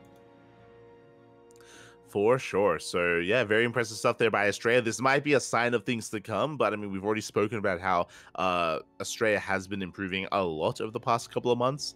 Ever since EWC, he's been getting better and better results. He's been very active in the online tournament scene. So great to see Estrella now showing that here as he goes up and takes down one of the best Protoss players in Europe, 3-0. So that is a very strong statement. You could argue, you know, one of the maps was Abyssal Reef, so, you know, I don't know how applicable that is. That's a little bit more Protoss favorite map, so yeah. Gotta keep that in mind. True. Yeah, Estrella, he shows that he can really take it to some of the best players in Europe. It, wouldn't be too out of place if he were to compete in a big offline European event sometime soon. Yeah, you know, hey, if he can 3-0 Skillus, you know, maybe it'd be nice to see him against some of these other big EU boys, you know? Maybe even in Krefeld in Germany specifically. Yeah. Maybe. It's a pretty good location for it, I have to agree. I mean, no particular reason, just it's pretty nice over there. It's just something about Krefeld where I think they're missing an NA boy, NA Protoss player. They could do with one. Dennis. Oh, God. Yeah. Dennis. God damn it. Just say it would be nice. It would just be nice. You know? Yeah. God damn it. With that, we also have the final new addition here to the regular show matches. Yes, I believe. Yep. Go on. I was gonna say that Streamer Zone, they were teasing maybe doing something more than just signing players. We assumed as well, especially after they signed Grant, that maybe they would be hosting their own events. And they sponsored an event. Grant was not involved, but they did sponsor a new show match series, the Streamer Zone show match series. Correction, Grant did tweet that this is the first event he's organizing under the organization. So I guess he was the behind the scenes part of it. There you go. There we go. Yeah, Grant and Streamer Zone put something together with a very interesting format coming into this. So, like you said, they are show matches and they are pretty much individual 1v1s. So it's individual 1v1s, but it's 1v1s between players from two different teams, specifically Streamer Zone versus Platinum Heroes. So each and every show match, it was a Streamer Zone player versus a Platinum Heroes player, but this was not a clan war. This was still an individual thing. Yeah, it's a really nice theme. It's a really nice theme, and we don't yet know if this is going to be a trend where, you know, maybe, I mean, I do believe that they probably want to feature their players, so I would not be surprised if every week they always feature Streamer's own players. But whether it's like one team versus another, maybe yes, maybe no. I do think it's a really nice format though. Really fun. Yeah. Really interesting. I mean, I feel like typically when you see something like this, you would just assume, oh yeah, it's going to be a team, a clan war. It's going to be, you know, a team effort, and it wasn't so much the case this time. Although it, like you said, it's just a really good way of showcasing players from this team, from the two teams themselves. They were fighting towards an individual prize in their series. Oh, yes, they were. And when it comes to the results, we had Quanta taking down Gunner 2-0. Again, it's always really cool to see Quanta playing SC2. Quanta is mainly a StarCraft Evolution player, but every now and then he dips his toes into SC2 competitive format, and yeah, does play in the show match. Yeah. At least nowadays, he's focused more on SCL. In the past, he used to play a lot more StarCraft 2, but yeah. Now that he's also on Streamer Zone, it makes sense that he would be playing more SC2 as well. Meanwhile, in the next show match that we had, it was Goblin coming out ahead on Nightmare here, 2-1. Very impressive showing here from Goblin. I typically rate Nightmares. In my mind, Nightmare has consistently had some of the best PvP in the world, so Goblin coming out on top, that's a really good sign. Yeah, Nightmare, he's been a little bit less active these past couple of weeks when it comes to online tournaments. So it's cool to see him here featured in the show match series. Cool to see that he's still around, of course. Does bring it to the ace match, but as you mentioned, I will say this is a bit of an upset. You know, maybe it doesn't help that Nightmare hasn't been as active as he usually is, so maybe a little bit rusty. But regardless, a big win there for Goblin. Up next, we had For Jimmy versus Nickrat. Yeah, For Jimmy taking it in the end here, 2-1. It's getting a really good showing here for Jumi, and two players who I would rate pretty closely together. So yeah, I would say not too surprised that it went the distance and went all the way to the ace match here. Speaking of ace matches, we have in our next series Iba avoiding Jumi, and this time facing off against Baby Marine in a bit of a ZVT. Do you think Jumi? Do you think? Do you think he? That was one of the reasons why they faced off against Platinum Heroes. He wanted an excuse to play against Iba, and Platinum Heroes, they're like, fine, okay, we agree, we're gonna field Iba. That is like one of their one of their criteria. But they intentionally made sure to avoid the Iba versus Jumi show match, and he didn't get what he wanted. Oh no. Feels bad, man. Feels bad. The best he could do was to just try to help prepare Baby Marine for this match, but it wasn't enough. Yeah, well, it's not enough. Iba takes the win over Baby Marine 2-1. Also into the ace match, also went the distance, and likewise we had the final PvP Poland versus Poland in Art versus Geralt. Yeah, it's a PvP and a PvP in the PvP mode. Yeah, there you go. Were they pink and purple? They better have been. Oh. But did go to the ace match as well. A lot of ace matches actually here in these show matches, as Geralt takes it 2-1 over Art. Would you rate Geralt a little bit higher? But Art is always a wild card, and he can always threaten some of these big names in Poland. So did go the distance regardless, and congratulations to Geralt as he came out on top. Yeah, nicely done here. Overall, I know this isn't a clan war. I know this isn't a team match, but overall, we do have the Streamer Zone players coming out on top slightly. Yeah, slightly. 3 players winning to the 2 players winning of Platinum Heroes. So good showing from Streamer Zone, the newest team coming into the StarCraft 2 pro scene. Yeah, and really cool to see that they're investing here into these events. Again, I would imagine that most, if not all, of these show matches from Streamer Zone are going to be featuring their own players. But whether they have this kind of thematic team versus team, or if they branch out and try to construct another kind of theme here for the other show matches, yet to be determined. But we'll be keeping an eye out. We also, I don't know if we know if this is going to be a weekly event or not. Yeah, we're still keeping our eyes open when it comes to how regularly these events are going to be and how often we do experience them. Yeah, keeping our ear to the ground, and yeah, hopefully we see some interesting themes coming out from the next couple of show matches as well. I like the format in this, but if they decide to change it up a little bit next time, then well, that'll also be interesting.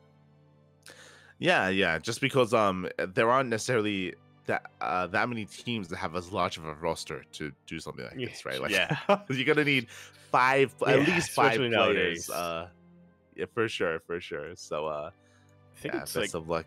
Team Liquid is probably the only other major team that has that nowadays.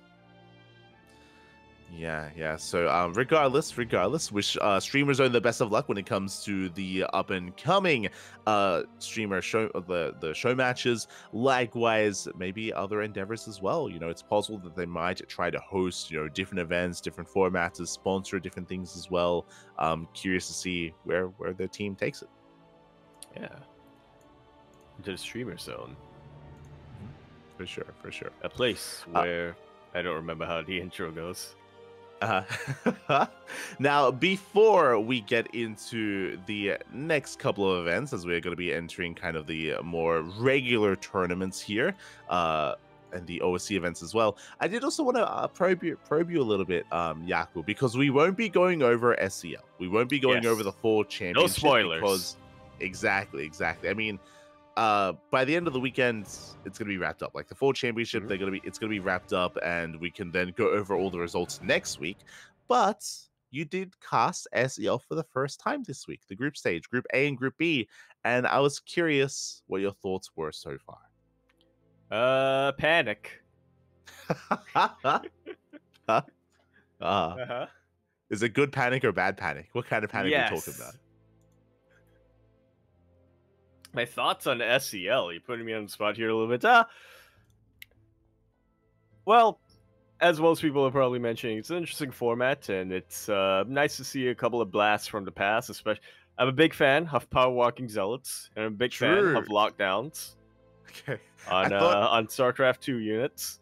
I thought you were going to talk about like Blast from the Past, talking about like Kiwian and the STC, but you're like, oh no, the Zealot. Like, okay, yeah. Yeah, but also Kiwian. I mean, I haven't gotten to see the STC in action just yet, but yeah, Kiwian. It's pretty neat. He was a top pro back in Wings of Liberty, but mostly I know him from the Best of 69. He played with Parting, the legendary Best of 69 back in the day. Yeah, that's pretty neat. But since you kind of somewhat brought it up earlier on, it's kind of been on my mind. I do like that a lot of the SEL maps, especially the original ones, the ones that aren't just ports of Brute War and StarCraft 2 maps, they are a lot more creative, I feel, compared to the typical competitive maps in StarCraft 2. Yeah, I think that's always something that's brought up whenever people are watching it in the chat, and definitely something that's really noticeable is the fact that they're a lot more creative with how they construct their maps and what they utilize, whether it's with mineral walls, right, like on Monty Hall, or like on Troy, where you have the destructible simulators that can like fully wall off, and they permanently wall off areas of the map, which is crazy. Like that does not exist in SE2 at all. Like usually if you knock down rocks, then you can knock down the rocks again, right? But here, like it's just fully walled off completely forever, which is just shaping the terrain of the map. It's just something that it does feel like a little bit refreshing. Like it scratches that itch that is otherwise not necessarily done in SC2. Yeah, just something refreshing, something different coming in here. Also, it might have been a mistake to cast them, because listening to the Brute War sounds next to the StarCraft 2 sounds makes me miss the Brute War sounds that much more. The sound design was just better. The sound design is a little bit better. It's interesting to see the unit interactions as well, for sure. I don't know if you can necessarily talk on balance yet, just because you've only casted 2 days so far. But that's definitely something we can get into, or at least like unit interactions and compositions, something we can get more into maybe next week when we do see more. But yeah, what do you have any striking thoughts so far on some of these older units? Old Marines, their guns, they sound punchier, and also their screams sound more terrifying, and so I like that. Bipedal Zerglings. They actually have impact when they hit. It's not like nibble, nibble, nyap, nyap, scratch that the SC2 Zerglings have. I mean, that's why, right? It's because the SC2 Zerglings, they traded in their arms to be more legs, and so all they can do is just have a little bit of a bite on their opponents, whereas the Brood War Zerglings, they were bipedal. They had arms, so they could punch. Yeah. There you go. Yeah. Old Zealots, they are energy efficient. I think they only have one attack. But they only have one attack animation, which I'm not 100% on. They can only punch, as opposed to they can only stab, as opposed to the new Zealots who can go uppercut and undercut and go across. They have 3 punches. It's the new Zealots, whereas the old Zealots only have 1. Yeah, because you know what? They're not wasting any movement, okay? You know, True. They don't it need is the to most be fancy. efficient. It is the most energy efficient move. It is. I mean, you have to be when you only rely on the sun and photosynthesis to like survive. You know, like you can't just you have to one rainy day and that's it. You're done. That's it. You're done.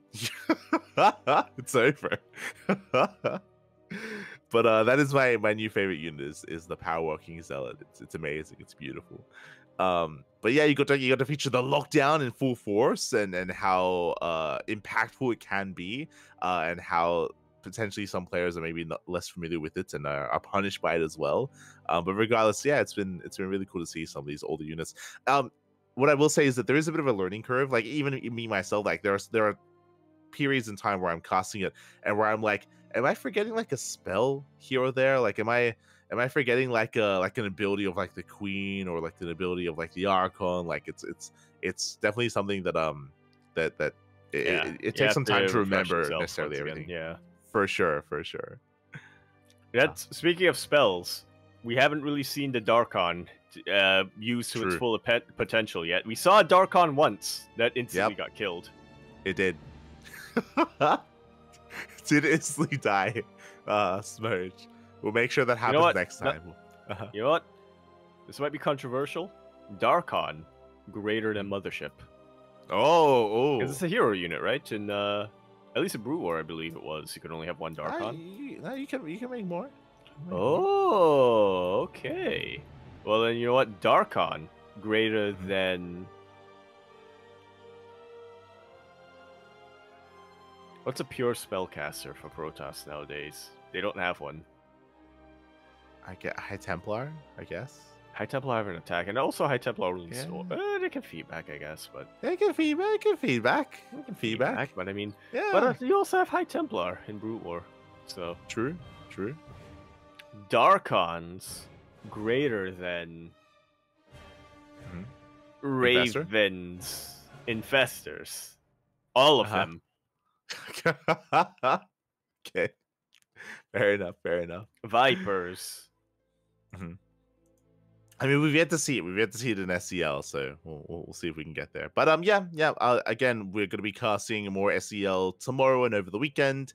Potentially, Yak will be joining me. Potentially for some of those days. Potentially not.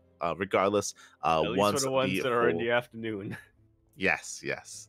And once the full championship wraps up, then we will be covering it next week in the podcast. Yeah, we'll have more to mention. For sure. Up next, though, we do have the OSC Elite Rising Star 13. Yeah, slowly but surely, still making our way through. Chance still going to be waiting there in the semifinals, or Ordinary, as they're also called. Yeah, we had Ordinary making it to the upper bracket finals. I believe Art and Young Yakov, they were already still yet to compete last time. Unfortunately, a walkover has been announced. We were looking forward to seeing more Scandicane, but it looks like UED Soldier did advance on over Scandicane instead.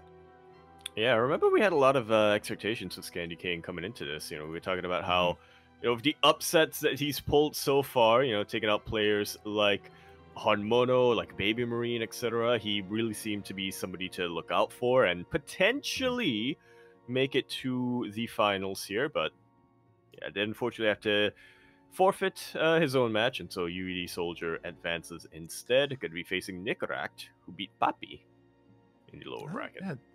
Did beat Papi 2-1. Yeah, I was definitely looking forward to seeing Scandicane versus Nickeract, especially because Scandicane, it looked like he had gotten really impressive results against Terran specifically. So I was really looking forward to another PVT, but alas, not meant to be. But you know, maybe there's reason for the forfeit. Maybe he did get invited to Krefeld, and maybe he has begun his journey. Yeah, his long trek over there. His power walking. He had to he had to put his things into like a sheet and then carry it over his shoulder. Yeah, exactly. He's traversing the lands and making his way over to Home Story Cup. It'll take him some time, as he does live on the opposite end of Germany, but he'll get there. He does need to climb over the mountains and swim over the lake, the rivers, to delve into the caverns in order to get to Take's house. Why he's on his own adventure. Why Take decided to live in such an inconvenient location? We'll never know, but look, the rates on the housing there was a good deal. It was solid, yeah.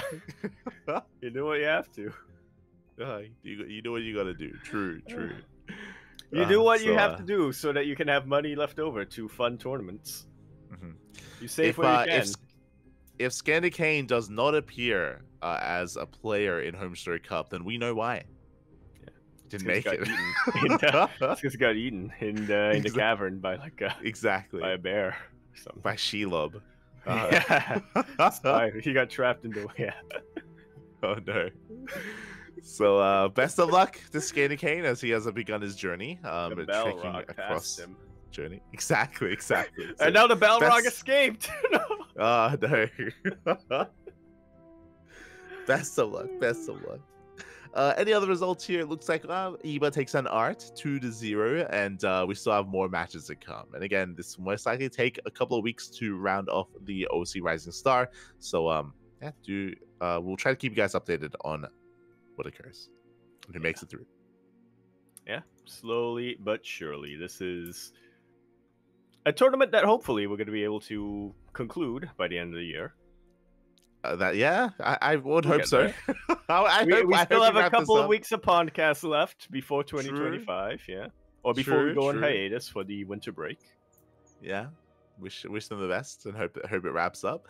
Speaking of events that we actually did not get updates on over the past 2 weeks. It's been 2 weeks since an OC mid-season playoffs update. It still has not concluded, by the way. It did go on a bit of a break. It did go on a bit of a hiatus, but we now finally have some results coming in from the lower bracket. I gotta be honest, I forgot where we left off. Yeah. Okay, that's 15th November, 15th. Okay, okay. There are dates. I see. Yeah. There are dates. Thankfully. But you can see the jump from the 24th of October to the 15th of November. So it's been a couple of weeks. Yeah, it's been a little while. But we do have our updates, and yeah. It's been a little while. Yeah, some pretty strong results coming in here for a couple of upsets, you could argue. Cham did beat Spats 3-2, and unfortunately did end up falling to Gerald, but it did make a series out of it that went all the way to the ace match. Gerald advanced to face Nightmare, and unfortunately wasn't able to continue that streak, as Nightmare did take about 3-0. Yeah, really strong performance out of Cham. Like, for Cham to defeat Spats, but also for Cham to go to the ace match against Geralt. I think we mentioned this a couple of times where Cham, he is a little bit underrated as of late just because he isn't as active as he used to be, right? Even in open cups, like, he doesn't really sign up too much. So Cham is a bit of an enigma recently. Yeah. kind of the one player really holding up the torch for Mexico still. But even then hasn't been as active as he used to be in the past. Exactly. Like he used to be like the star killer back in the day, where he would play in every single Open Cup. Nowadays, less so, of course, but still clearly very competitive. You know, to bring Geralt to the Ace match is not an easy thing to do, as Geralt is one of the top players in Europe. So shout out to Chim, of course, did go down. Likewise, Nightmare popping off in the PvPs. We mentioned it before that Nightmare, that this is the matchup that we usually think very highly of him did fall to Goblin earlier in the Streamer Zone show matches, but does 3-0 Geralt. Yeah, like so, and gonna be waiting a little while for an opponent. The other updates that we have here is that okay, we already covered that. Skillus beat Christiana 3-0, advanced to face Shin. Shin from that match took Skillus out 3-1, has advanced, and will be facing Mana in the upcoming days, weeks, hopefully months. At some point in the future, we'll be facing Mana. Will this tournament conclude before the end of the year? That is a really good question, actually, considering the breaks that we've had and how long it's been lasting. I hope so, but fingers crossed. Well, it's going to go on hiatus for Home Story Cup, right? Probably. As, let's see, who are some of the players here? Maybe not. So I don't think any of the players are... I think... Did Mana get an invite? I don't quite remember that. He should have. But, yeah, I'm not sure either. Regardless, we are kind of nearing the end of the event. And as you mentioned, Shin versus Mana is going to be coming out with the next kind of lasting series here. And Shin is going to be the one to beat here. I mean, Mana's been impressing us quite a lot as of late. He has been getting some surprising results. Shin is still going to be the favorite player, but best of luck to Mana in that series. As we're down to our final five players. Here we go. Who will leave? Who will exit?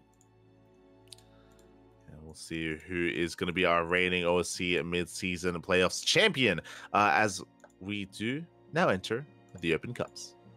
Indeed, we do. And the weekly events, or some of them are bi-weekly, but yeah, the ones that aren't regional and the ones that anyone can sign up for, starting with PassionCraft. We talked a little bit about PassionCraft at the start of the broadcast, but that was more of a specific more of a specific and less it was a special tournament. It was an annual event. In that case, it was the annual one. Yeah, there we go. Yeah, that's what it was. This time we had the bi-weekly PassionCraft number 66, which was won by Nikic, actually. Somebody else we talked about who we mentioned didn't necessarily have a great result to win the Fire Grow Cup, but he managed to redeem himself a little bit here. Yeah, we spoke about Nikic. He underperformed, right? He underperformed in Fire Grow Cup. So did Shameless as well. Here, I mean, we say underperformed, but again, it was kind of a group of death. But here we see a lot of those players actually face off in this open bracket. As you mentioned, Nikic takes down Shameless 2-0. That's a big win for Nikic. And likewise, he also pops off against Nicaract as well. So a much stronger showing here by Nikic. Again, showing us why we did expect a little bit more from him. And hey, he's able to at least pop off in this Open Cup. Shout out to Shameless, because even though Shameless did go down in the semifinals, he did win the random raffle. Hell yeah. And that's what it's really about. Yeah, it's true. True. There we go. So Shameless, he actually, I think he earns as much as Nicaract, because he got the random raffle and he got top 4. And he got top 4, yeah. Let's go. So solid performance there from our players. Again, shout out to Nicaract for defeating Mixu when all those the ace match, but did bring Mixu down. Did fall to Nikic in the finals though, but regardless, still made a series out of it. Yeah.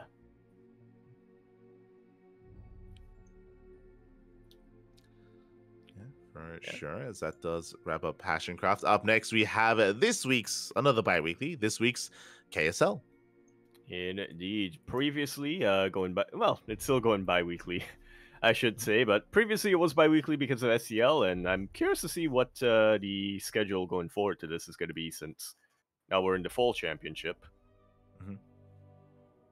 But regardless, yeah, we did have our KSL, and we had a little bit of a return of a familiar finals that we're all used to, Hero versus Dark. once again, this time being won by Dark in a pretty decisive 3-0. Yeah, Dark does not drop a single map here in the entire tournament. I mean, again, Dark has been a little bit less active in the online tournament scene as of late, so is Hero. It's great to see them both arrive here for the KSL, but the finals was surprisingly one-sided. Hero, he was being very aggressive himself, but yeah, Dark, he was able to get the better of him this week. Yeah, very, very impressive stuff here out of Dark. Yeah. Just didn't drop a single map. Damn. Yeah. Yeah, exactly. We saw Hero being trying to go for at some points 3-base A-Gate all-in. Did see some adept builds as well, but overall Dark was able to have the stronger showing and was able to barely come out on top. I will say that in these 3 games, some of them were a little bit closer than others for sure, but yeah, just a little bit shocked to have seen Dark look this strong against Hero. Usually they go back and forth. Usually they're more competitive with each other, but not this week. Mm-hmm. Yeah, unfortunately not. Yes, following that, we did have Alima League 231. Again, Alima League there will not be an Alima League this week. Instead, we had 2 Alima Leagues last week here to try to catch up, just to make up for the otherwise lost Alima League here. And yeah, what's really cool is that now, because the Alima League's on the PTR, it is a little bit more friendly to foreign players. Likewise, it's a little bit later in the night, so we actually had some we actually do have some greater European representation. Yeah, Goblin showed up over here. Azura, it's a name I haven't heard in a little while. Christiana, Nicorakt, and of course, I mean, he's also played in the previous 2 Olimo leagues, but finally, this time, he takes the W. Clem. Yeah, his first Alima League win. As you mentioned, Clem, he has been active in these tournaments, but we have seen him fall in these events in the past. Zaun notably did defeat Clem in the previous Alima League, but this time Clem, he avoids Zaun. Zaun, he was on the other half of the brackets, and thankfully with that, Clem was able to come out on top here, mainly relying, actually only relying on his TVP. Yeah, and shout out to Rebellion for taking game off of Clem. I would have expected that from Goblin a Hero, but it was Rebellion who did it. That was shocking. We did not cast it, neither us or Crank. I think we all just assumed that, oh yeah, you know, Clem is just going to 2-0 his way through this bracket, like he's going to be fine. But no, Rebellion, he pops off. I hope we eventually one day find out what happened there. Crazy result there from Rebellion. Maybe next time we cast him, we'll be probing him and asking him some questions about that. But yeah, really strong showing chat right now. There you go. What happened? What happened, Rebellion? How did you beat Clem that one map? What did you do to him? Oh my god. We would love to know. We'd love to know what happened in that series. Scrolling down, we have Skillus. Skillus was able to bring down Zaun 2-1. Big win there for Skillus. Likewise, Zaun 2-1 Björn. Björn getting knocked out early here in Alima League. That's actually twice in the span of a couple of days here that Zaun was able to take out Björn in an online tournament. Björn, oh man, he's going back to that mountain, and he is going to be looking for answers on how to beat Zaun specifically. Yeah. Like fun fact, you joke about that, but I think it was like 2 weeks ago, Björn and Creator, they went back to another mountain. They've been climbing different mountains like every couple of weeks, and it's goddamn. And you say twice. 3 times actually. So it was in this Alima League where Zaun 2-1 Björn. It was in KSL that we just went over where Zaun also 2-1 Björn. And it was in the previous Alima League as well where Zaun took down Clem. That week he also took down Björn as well. Oh my god. Zaun, he is the answer. When Björn is out there and he's looking to take out Protoss players, Zaun, he is the guardian, the defender of Protoss. Oh boy. Oh boy. I feel for Björn, Papi. I feel for him. But how do you think I feel for him with my 8% TVP win rate on that? True. He's just like you. Oh no, he is. I am. I'm just like Björn. There you go. Right down just to joint problems. Smooge. Some other big results coming in though is Skillus. Skillus takes down Gumiho 2-0. Big win there for Skillus. achieving quite a powerful result there. Likewise, took down Zan as well. Went to the ace match against Trap. I do think that Skillus had just a really, really strong performance, a really strong showing. Almost made to the finals. Would have been a crazy Foreigner versus Foreigner or EU versus EU finals that is unprecedented in the Limit League, but barely didn't quite make it there. And Trap advances on instead. Alas, Clem is able to win it all, and Trap comes in second place. Indeed, he did.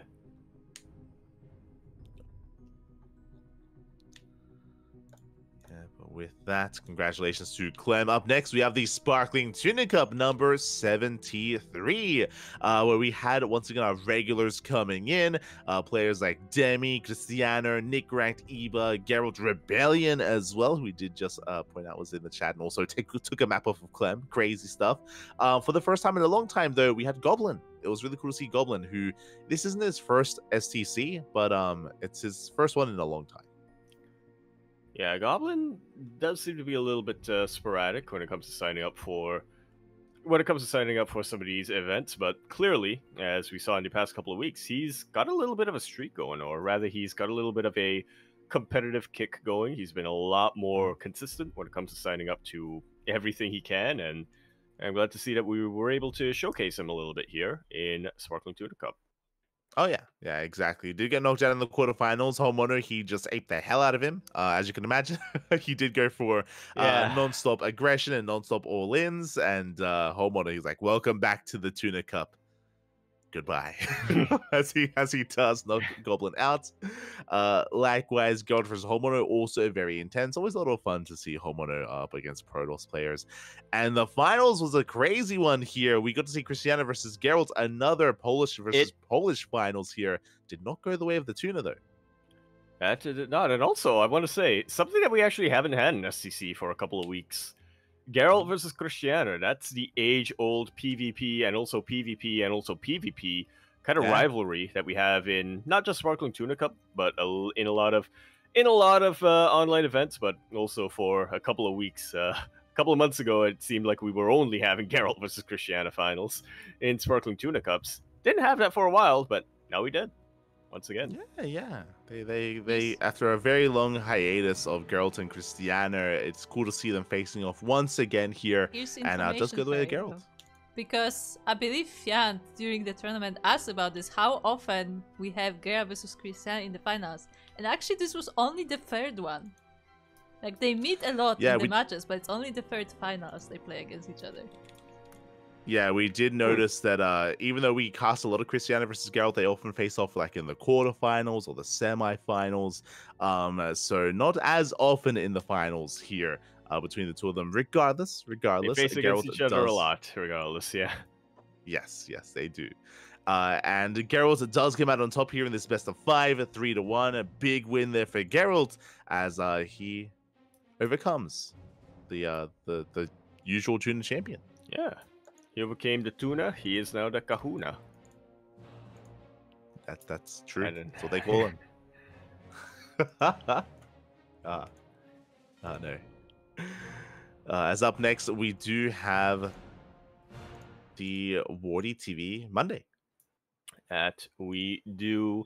And speaking of something we are returning to a little bit here, at least when it comes to our finals, we actually missed this last week. MaxPax versus Clem was not the finals of Wardy TV number 10, but it was once again here in Wardy TV number 11. Yeah, it's something that we don't necessarily get all the time anymore. Like these upsets have been occurring a little bit more frequently, whether it's Clem getting knocked out earlier or MaxPax getting knocked out earlier. But this week we do have that tried and true MaxPax versus Clem in those grand finals. They both had very strong showings here, making it to the finals. I mean, shout out to Gumiho and Classic. They both did take maps off of their respective opponents. What I will say though is that this finals was a little bit different. Obviously MaxPax, he gets a 3-0 dominant showing out of MaxPax. Clem, he did feel flustered against MaxPax. I will admit to that. It did feel like after like game 1, like there was definitely some frustrations. We saw MaxPax able to out control and out micro and force some mistakes out of Clem, and it was actually a very fast series. It wasn't just a 3-0, but not necessarily the longest of games. Wow. Yeah. It all peaked on Amphion. The final game was on Amphion, where MaxPax, he sent his first stalker across the map, killed an SCV, killed a Marine, killed another Marine, killed a Depot, killed a Cyclone. It was like a 3-minute game. It was it was oh god, it was a brutal end to the series, not the end that we necessarily wanted, but yeah, just really really strong showing out of MaxPax, and yeah, Clem definitely having to rest up after that series and calm things down. Yeah, which is partially why we didn't quite see him in the next tournament. But I guess before going into that, we should take a look at and see if there are any other notable matches here. MaxPax got revenge on Trap last week, so yeah, did get revenge on Trap. Gumiho got revenge on Skillus. If you remember, Skillus took down Gumiho in the Lima League, and Gumiho does reverse here in World TV Monday. Yeah. So we do get that result coming in. And again, we did also give praise to Gumiho and Classic for taking their respective maps off of their respective opponents. Regardless, congratulations to MaxPax for that win. Up next, we have the Pigosaur Cup number 7. Again, there is no more KSRC, at least not for the near future. We'll see what happens later on. That means that there is no European Weekly Open Cup this week. Instead, we head on over to the more NA-focused event. Which means that our players can actually sleep in between the events. If they so choose to. Not all of them will. Yeah. Not all of them want to, but... That's a good point. I should have asked Björn if he if he slept. He would have been like, "Oh, I still only slept 1 hour." It's like, what are you doing? Like, what are you? Like, what are you? It's called a power nap. Right now? Oh god! Like, what? Why did you wake up? Why did you stay up all night? Like, what's happening? It's like, it's just laddering. You really want to know the answer? Yeah. Estebian. But yeah, we did have a strong showing here by MaxPax as he did stay up. I would imagine maybe had a power nap in between, but did take down Geralt and Solar 2-0 respectively. Scrolling down, we had Björn taking down Estrella, but Shin popped off. Not an easy run here. Shin, 2-0 Trap. Got his revenge as Trap did defeat Shin in the World TV Monday, and Shin won the entire event. Yeah, 2-0 Trap, 2-0 Björn, and 3-1 to MaxPax over here.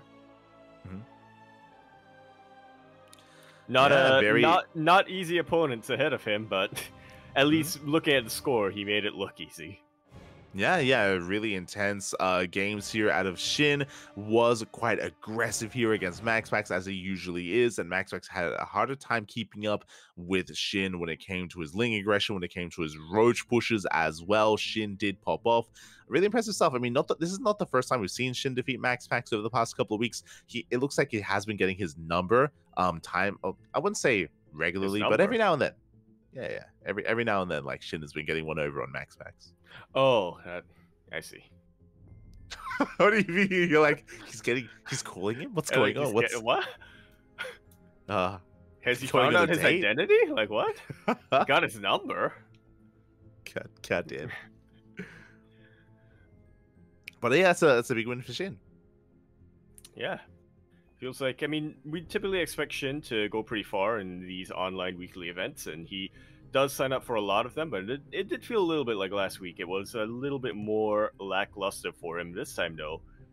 He has come back. He not only won the Pigosaur Cup, but he won by beating MaxPax, who is, I mean, just based on statistics and results alone, is one of the absolute best players in these weeklies.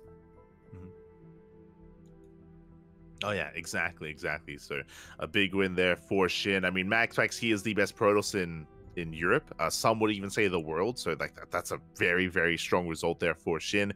You also can't like make the excuse like, oh, you know, like X player, you know, it's like it's an online tournament, so they're not playing at their best. MaxPax, he only plays in online tournaments, so he always plays at his best, and yeah, Shin did take it in the end, so congratulations. Up next, we had the Tenacious Turtle Tussle. That was actually earlier this morning, where we saw a rematch here. Fun fact, if you remember, Björn faced off against Estrella in the Pigosaur Cup. Björn did win 2-0, but here they had a very intense rematch. That they did. I mean, it's not only in the Pigosaur Cup. I mean, even in the last TTT, it was Estrella versus Björn. The one before that, Maybe checking over here. It does feel like Bjorn and Estrella, they face each other a lot.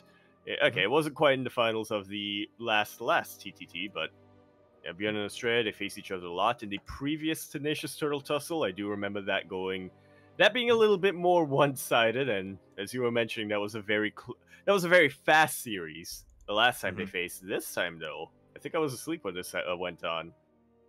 How intense was it? It was very. I mean, I feel like game 1 and game 2 set a tone and set the pace for the series. I do highly recommend these VODs. It was crazy. Game 1 was on Hecate, and Bjorn went for essentially like a 15-minute 2-base all in. It was non-stop aggression, and he was barely not killing Estrella. Like, Estrella was barely holding on to Estrella. He was losing like Colossus here and there. Estrella, he was losing bases, losing his 4th base, but he was like barely able to hold on. Bjorn, he was forced to like lift and land his main so he could just keep his all in going. It was just a very, very close game 1, which Estrella barely he weathered the storm, barely he survived, and eventually Bjorn ran out of steam. It was not just that, but Estrella was also crippling what little economy that Bjorn had, so Bjorn just ran out of units towards the end. And Ultra Love game 2, very similar, where Bjorn also went for a 2-base all in. And it was also really intense, and also Estrella barely surviving, barely holding on against the aggression of Bjorn. So Estrella, he started off with a 2-0 lead. Game 3, Bjorn he also went for it. He stopped. Bjorn was like, you know what if I take a 3rd base, and what if we go to a late game instead? And it was on El Dorado, you know, the new Golden Wall. Much more passive play out of Bjorn. Estrella got into Sky Toss, also really close back and forth. Went to the late game, Sky Toss against Bio Ghost Viking, and it was I would actually say that Estrella was favored. Estrella, he was out trading Bjorn. He was doing better. His Tempest were getting a lot of value. Estrella taking the southern half of the map, Bjorn taking the northern half of the map instead. But there was a very key moment where Estrella he was focusing on his Zealot Rambai with High Templar and Storm, and you could see his camera. He was fixated on it. He was getting a lot of economic damage. At the same time, Bjorn, he snuck up on the Disruptor army, killed all the Disruptors, and the game did last a couple more minutes, but it ended then and there, because after that moment, Estrella, he was never able to recover his Disruptor count, and that began the comeback of Bjorn. Yeah. Do you think that, because you mentioned game 1 and 2 set the pace of the game, do you think that affected Estrella a little bit? Potentially. I do think he was playing a little bit scared in game 3, especially. He's like, where's the all in? He's like, what's going on? And Bjorn's like, no, we're done. We're calming things down. Game 4 was quite similar, with both players embracing a longer game state, getting up to 3-4 bases. I say that game 4 was a little bit different, where Bjorn was able to get his 3rd and 4th, but Bjorn was hyper aggressive, and he never allowed Estrella to take a 4th base. He never allowed Estrella to expand. Estrella starved out, and things were looking bleak. I remember the chat being like, yo, Estrella was looking so good. Is it over, Poppy? Is it done? Does Bjorn pull off the reverse sweep? But Estrella, he brought it back with Snowpiercer. He did bring it back. It was once again a very close series. I do recommend the VODs. Really fun matches, really fun series. And Estrella, he does defeat Bjorn once again. Two turtles in a row. Yeah, he's got 2 shells. He does. Beautiful. This time, though, it was a much closer. It was much more competitive between Bjorn and Estrella, but regardless, it was a really close series. Snowpiercer also was a bit of a longer one, with both players getting up to 4 bases, both players going into the mid to late game as well. So it had a little bit of everything. Had all-ins and late game as well. The series, I mean. So it has something for everyone. Yeah. We'll enjoy it regardless. For sure.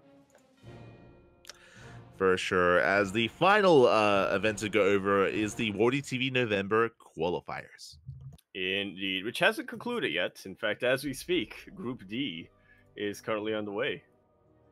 Oh, yeah, my apologies. Not the qualifiers, but the main event. Fun fact, if you remember, we actually had some predictions for... Did we have some predictions for this? Not for the main event, because the qualifier didn't finish up the last time we talked, I don't think. So I don't think we have predictions, yeah.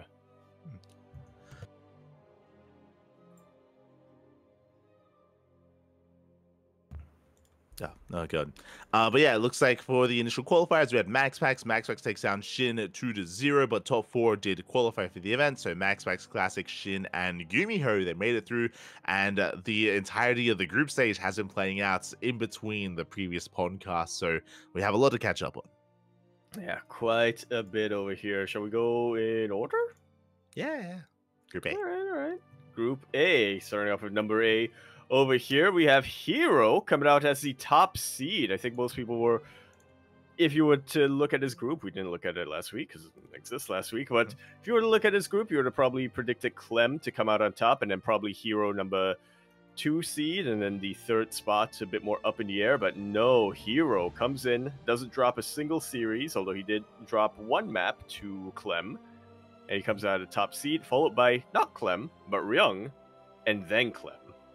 Yeah, the Clem Crusher does it again. Ryung, infamous for being the sole player to put an end to Clem's reign of dominance in WTL. He does it again. Ryung 2-0's Clem. And this is a Clem that is in form. Clem that has improved his TVT. I mean, he is the world champion. He's the best player in the world.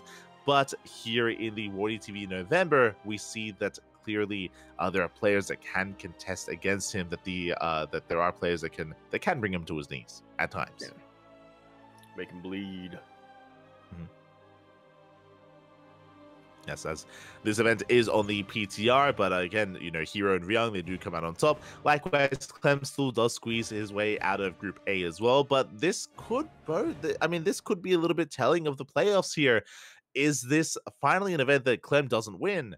Is this finally going to be an event where we don't have Clem versus MaxPax? We'll see. Heading over to Group B, we had a Beyond Solar Trap Classic. Oh, but this group is stacked. What's going on? Absolutely stacked coming out here, and I feel for Oliveira over here because he came very, very close, I think, in most of the series. I mean, his series against Trap was a 2-0, but, I mean, that's a complete reversal of Oliveira's performance last week. I remember Oliveira having a really good week last week. He beat Trap, he beat Rogue, and he was winning a lot of show matches and doing really well in the online cups. He even won the final round in the qualifiers against Björn, but, yeah, here it's, I guess on the day itself, it was just a little bit rough for him. Yeah, and again, it wasn't a bad showing, right? Like, he went to the ace match against Björn, went to the ace match against Classic, went to the ace match against Solar, but barely did not clutch it out when it mattered most in those ace matches. So Oliveira comes out in last place. Classic likewise had a rough performance as well. Also, we had some ace matches, but Classic does fall at the hands of some of these other competitors. And we had Björn, Solar, and Trap making it out of Group B. Yeah, Björn with a very similar result here to Hero, just kind of blazing his way through the group. Solar and Trap, yeah, pretty competitive, pretty close coming in here, but both of them are able to edge it out and skirt on by. Yeah, and that does take us into Group C. Group C was an interesting one where apparently they had a 3-way tie. Yes, we had not one, not two, but 3 tiebreakers to determine who was going to be, not just who was going to make it out, but also who was going to be at the top of the seed here. So, once again, I think if you were to look at this group on paper, you would probably guess, okay, MaxPax first, followed by probably Shin, and then probably Gumiho. And those were the 3 players to make it through, but it was Shin who not only took the top seed, but took the top seed by beating MaxPax in a tiebreaker. I mean, he beat him twice. Beat him 2-0. Yeah, 2-0 in the group itself and in the tiebreaker. So technically, he 3-0s MaxPax. Again, we spoke about it, but Shin is one of those Zerg players that can consistently bring MaxPax down. I don't want to say consistently, but he can bring MaxPax down. I mean, we already saw him take down MaxPax previously in the Open Cups, and now has done it again here in Wardy TV November. I don't want to say that, again, he has like a winning record of a MaxPax, but like he is one of the players that can trip him up just because he is just a little bit more different than the norm, right? Than your standard Zerg player. That's underselling it. For sure. So strong performance there out of Shin coming out in first place. Shout out to MaxPax, of course, coming out in second place. And as you mentioned, we do have Group D, which is currently underway. Indeed, we do. Cure currently doing really well in the top spot, and then we also have Showtime, Hearthstem, Lambo, and Spirit. All right, predictions. Now, this group is stacked, is what I will say. Some of these other groups, shout out to Lemon, Young Yakov, Rex, and DNS, but it does feel like there is a bit of a skill gap between them and some of the other upper echelon players. When it comes to Group D, I feel like the skill level is very close between a lot of these players. So, Yaku, who do you think, which 3 of these 5 players will make it through? Wait, you're asking me to think? I mean, if you want, you can use the heart. You can listen to the heart instead of the brain. Ooh. What's going on? What's going on is I think I've learned. Here's the thing. I feel as though I've learned my lesson a while ago. A couple of weeks ago, we were predicting groups, and Cure was in one of them, and I rather boldly made the prediction that he wouldn't have made advance, and then he ended up making it out first, and I think making it to the semifinals or something like that. So yeah. I feel like I've learned my lesson there, but also I feel like I'm not ready to forgive Cure for embracing the Cyclone meta. So okay. I feel like Cure probably will make it out. I don't know if I want him to, but hey, maybe it is time to maybe it is time for me to bury the hatchet, especially since that we're reverting the Cyclone in the next patch. So I think Cure is somebody who is a sure thing. After that, probably Showtime. I feel like out of the rest of the players, Showtime is the most informed at the moment, or at least the one who I have the highest expectations of. Then after that, it's a fight between Brain and a fight between Heart, because I want to say Spirit, or no, I feel like on paper, my brain is saying Spirit is... between Hearthstem, Lambo, and Spirit, I would probably rate Spirit the highest, but you gotta root for the capital. You gotta root for Hearthstem. True. Gotta root for him. Not wrong. And also, talking about brain picks, who has a bigger brain than Lambo? He proved that in the challenge, in the Shopify Rebellion unit challenge. Yeah, Lambo, he's got the brain. He does. So to finalize my picks, I'm gonna say Cure. I'm gonna say Showtime. And I'm gonna take a chance and say Hearthstem. Okay. I see that. I see you. When it comes to Group D, I mean, one thing that I have to point out, and I did just double check, really cool to see Lambo in the group. I mentioned before how a big criticism right now when it comes to the PTR events, and a big issue, a big issue is the fact that there is not much Zerg representation. I mean, there is plenty of Korean Zergs, right? Dark, Solar, Shin, Rogue, like they have been active, but the European Zergs have not been active. So referring to Lambo, Alazer, Serral, and Raynor. They have not been active in most, if not all, of these PTR events. So really cool to see Lambo stepping up. And I did just double check. The last time Lambo competed was in a Big Brain Brouts show match back in September. So he did not play at all. Yes, he did not play at all in October, and he hasn't played until now in November as well. And even towards the end of September, he didn't play either. So again, like it's been a long time since he's actually competed in the 1v1 format. He played like in the Wardy TV like 3v3 tournament, but that doesn't count. Just playing like 3v3s. So again, like a lot of these Zerg players had been on hiatus. So this is his return because Lambo hasn't competed since September. I have a hard time really having faith in him making it out of the group. I wish him the best. I do wish him the best. But because of that, I do have to go for Cure, Showtime, and I'm also going to go for Hearthstem as well. Ooh, Cure, Showtime, and Hearthstone. Okay. The reason for that, though, like part of me wants to say Spirit, but I don't rate Hearthstone highly enough as high as I should. Like Hearthstone, he's been doing well. He's been doing really well. Yeah. His like I will say that for most of the year, I would say that some of the Polish Protoss players are maybe competitive with him, if not greater than him. I'm referring to Cristiano and Geralt. But in like the past like 2 months, maybe it's because of the PTR, but Hearthstone has been more active. He has been more active, and I have noticed. I have taken note of Hearthstone and these better results that he has been really bringing to the table. Recently, he's been he toured down, he toured Geralt, it's been looking good. That's a pretty good point. He has mentioned that he likes a lot of changes coming into the PTR. Specifically, he's a very big fan of energy overcharge. Mm-hmm. It's one of the players who very much prefers it to shield battery overcharge. Yeah. So like he has been getting these better results. I think most notably he 2-1 Ryung in the True. qualifier of this tournament. That really did kind of make me pay a little bit more attention here. So for now I will say Hearthstone over Spirit, but I wouldn't be surprised if Spirit makes that instead of Hearthstone. Yeah, I think it's gonna be close. Yeah. It's gonna be close. Yeah.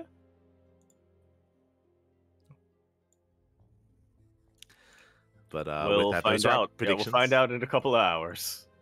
True. And unfortunately, we won't be able to have any predictions for the playoffs because it looks like the playoffs will be played over the weekend. So, by the time the next podcast arrives, we'll just be going over the results. Yeah, we won't really be able to make many specific predictions, but there's only one prediction that really matters. True. Will we see Clem versus MaxPax at any point? At any point, I mean, at any point, it doesn't necessarily be. It doesn't have to be the finals. Even they could be at any point in the the first playoffs. round for all we know. They could. Like with the yeah. What are you talking about? They could. That's why it's a prediction of chance. It's a game of chance. That would take. Okay. What do you think? I'm gonna say no. I think. I'm gonna say no. I think we're gonna be surprised. We're gonna have an upset. Okay. Yeah, I think I agree. I think most recently, in the most recent couple of weeks, we have seen Clem and MaxX be more infallible recently. Like we've seen more players rise up, whether it's Hero, whether it's Shin, whether it's Bjorn, whether it's Solar, Trap as well. I feel like a lot of these players that we're seeing making it through the groups have defeated Clem or MaxPax at some point over the past like 2 months. So they have it in them. They have it in them here to do that again. I also I'll stake the claim that I don't think it's going to be a Clem MaxPax finals. Who exactly in the finals? That is a harder one to predict. But yeah, I expect more competition here and potentially some more otherwise perceived upsets. Yeah. Which is exciting. You know, it's exciting to see potentially some other player to rise up. Yeah, I appreciate you elaborating on what was just a gut feeling of mine. providing some details and some nuance to I got your back. My answer. I got your back, Yakko. I got your back. I'm in sync. Yeah, you are. Justin Timberlake. There we go. Yes. He's the only one that I know. He was in sync, right? He was? Yeah. I think so. Yeah. Okay. There we go. But yeah, with that, again, best of luck to all the competitors in Group D. In Group D of the World TV November, and again, the rest of this event is going to be played out over the weekend as well. So do tune in to those results or to that stream to Wardy's channel. Otherwise, I believe that is all of our events for the week. Yeah, all the events that have previously been evented. That happened in the past week, but in the upcoming week, we still have events. It's funny how time works. Oh yeah, exactly. Oliveira has been putting in that work. As we do have our upcoming sign-up list here, we have the Sunrise Cup, of course, CSO Cup, which I don't think we had this week. We didn't have a result coming in for that. We have the Sparkling Tuna Cup, Wardy TV Monday, Pigostorm Monday as well. The KSL, plenty of events coming up over the next week.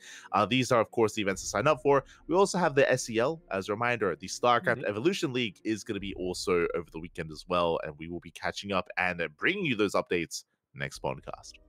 That we shall. And not just that, we're going to be casting it on the channel as well. But as we wrap up, as we conclude all of the events here of the week, Yakko. Yes. What's been going on? Are you going to be jumping on for some more SEL? What's happening? Probably. I mean, it depends on what... I'm looking at the schedule here that we have, and I was like, yeah, probably. If you have some during not the morning time. True, true. Yeah, I mean, it is a packed schedule. It is a very packed schedule. At least tomorrow. Would you be free tomorrow for some casting StarCraft I Evolution? think so. Yeah. Yeah. Yeah. Yeah. Yeah. Okay. StarCraft Evolution here at least tomorrow. That's going to be our next event here, casting on the channel. Potentially some other individual streams. I know we're ending, we're nearing the end of the year. Potentially some more fun, less ladder intensive streams. Maybe some Brood War. Yeah. Or maybe some SEL, some StarCraft Yeah, Evolution. potentially. If I can get somebody to play against Custom. and practice with, to custom True. game with. Yeah. Hyper One. Yeah. Make me a map that has a built-in person. Make me a friend. Oh no. Build me a friend. Oh no. Smooch. Oh god. Oh no, yeah. It's gonna be okay, yeah. It's gonna be okay. Oh no. Not like this. Sound like put it on my Christmas wish list. Jesus. Oh. But yeah, I mean, I don't have any plans to stream. I don't have any plans to stream, but Steel has recently reminded me that literally I've only streamed one. No, that's not true. I've streamed twice this year, but one of them was a test stream, so not sure if that counts. Not sure if that counts. So yeah, maybe something coming up pretty soon. I mean, and maybe something coming up towards the end of the year. I know that we're going to be taking a little bit of a winter hiatus in the final couple of weeks of 2024. So yeah, we'll see how much I can commit to having something that's a little more chill and a little bit something that won't out me as a rager. I hope you find it. Hope you find Hope best of luck. Hope I find some peace in the final years. But anyway, yeah, if that ever happens, so it's gonna be on twitch.tv/Yakuzaku1. You can also follow me on twitter.com at Empora Yakuzaku, and also on Blue Sky, where I'm gonna try to be more active on at Yakuzaku. No, I think actually my handle's invalid for some reason, but it's yakuzaku.bluebisky.something, whatever it is. .social, that's what's after that. And that exclamation mark Discord in the chat, so you can find me, so you can find Light, so you can find Kuro, so you can find Hyper One. Keep up with the updates over on the map making ? No, he doesn't really post too much there when it comes to map making. Again, find updates on Hanmono over there. I was gonna say we should also point out that we got an update on the StarCraft Evolution mode. We did. Right? Would you want to talk about that? Oh yeah, true. I forgot about that. That should have been a piece of news, actually. So we were. I always do. I say always. Every now and then, I bring up the fact that they reuse the Roach Warren as the Defiler Den in StarCraft Evolution. Just just a fun thing to point out, and I did. We did actually bring it up during the cast together, Yaku. I think it was yesterday, maybe the day before. Going over and how. But in that case, we were like, this is a smart reuse of assets here. Yeah, we were like, it's like may as well use it. It's sometimes a little bit confusing, but it's fine. And one of the contributors, if not one of the people that does work on SEL, did finally take a stance. The cat is the director and animator of StarCraft Evolution. There you go. There we go. The director of himself. StarCraft Evolution did step up and was like, the slander has become too much. We will do something about this. And they did actually reanimate and actually construct a proper Defiler Den. There you go. From scratch. The really peer cool. pressure. That's how you get things done. No, but it's actually but it actually is a really cool new asset coming in here. I mean, yeah. Like you said, this is built from scratch because there just isn't a Defiler Mound in the SC2 assets. I mean, some of the other Brute War units, they were ported into StarCraft 2, specifically for the campaigns. The Defiler Mound was not one of them, so they actually had to go and create this from scratch, from nothing, essentially. Yeah. So massive shout out to Cats and those that do work on StarCraft Evolution as well. We do appreciate the work that does go into these assets that otherwise aren't necessarily, Yes, in StarCraft. yes, especially the zealots. Yeah, I was gonna say because like it can be so Yep. easy to just be Mhm. like, you know what, a zealot is a zealot. Let's just Mhm. just reuse the SC2 Yeah. zealot and just have it there instead, right? Or even just reuse the SC2 Marine or the SC2 Zergling as well, right? But I Mhm. went the extra mile. It's Yeah. it's a little bit of detail, but it does add a lot to actually make the units look different, sound different, and just be different because they are different, right? Exactly. They're younger or older, depending on how you look at it. True. So, True. so yeah, once again, that's !Discord in the chat. The channel that we're referring to is, of course, Tournament Spoilers. If you want to take a little bit of a look at the new Defiler Mound for SC Evolution, There we go. among other There- things.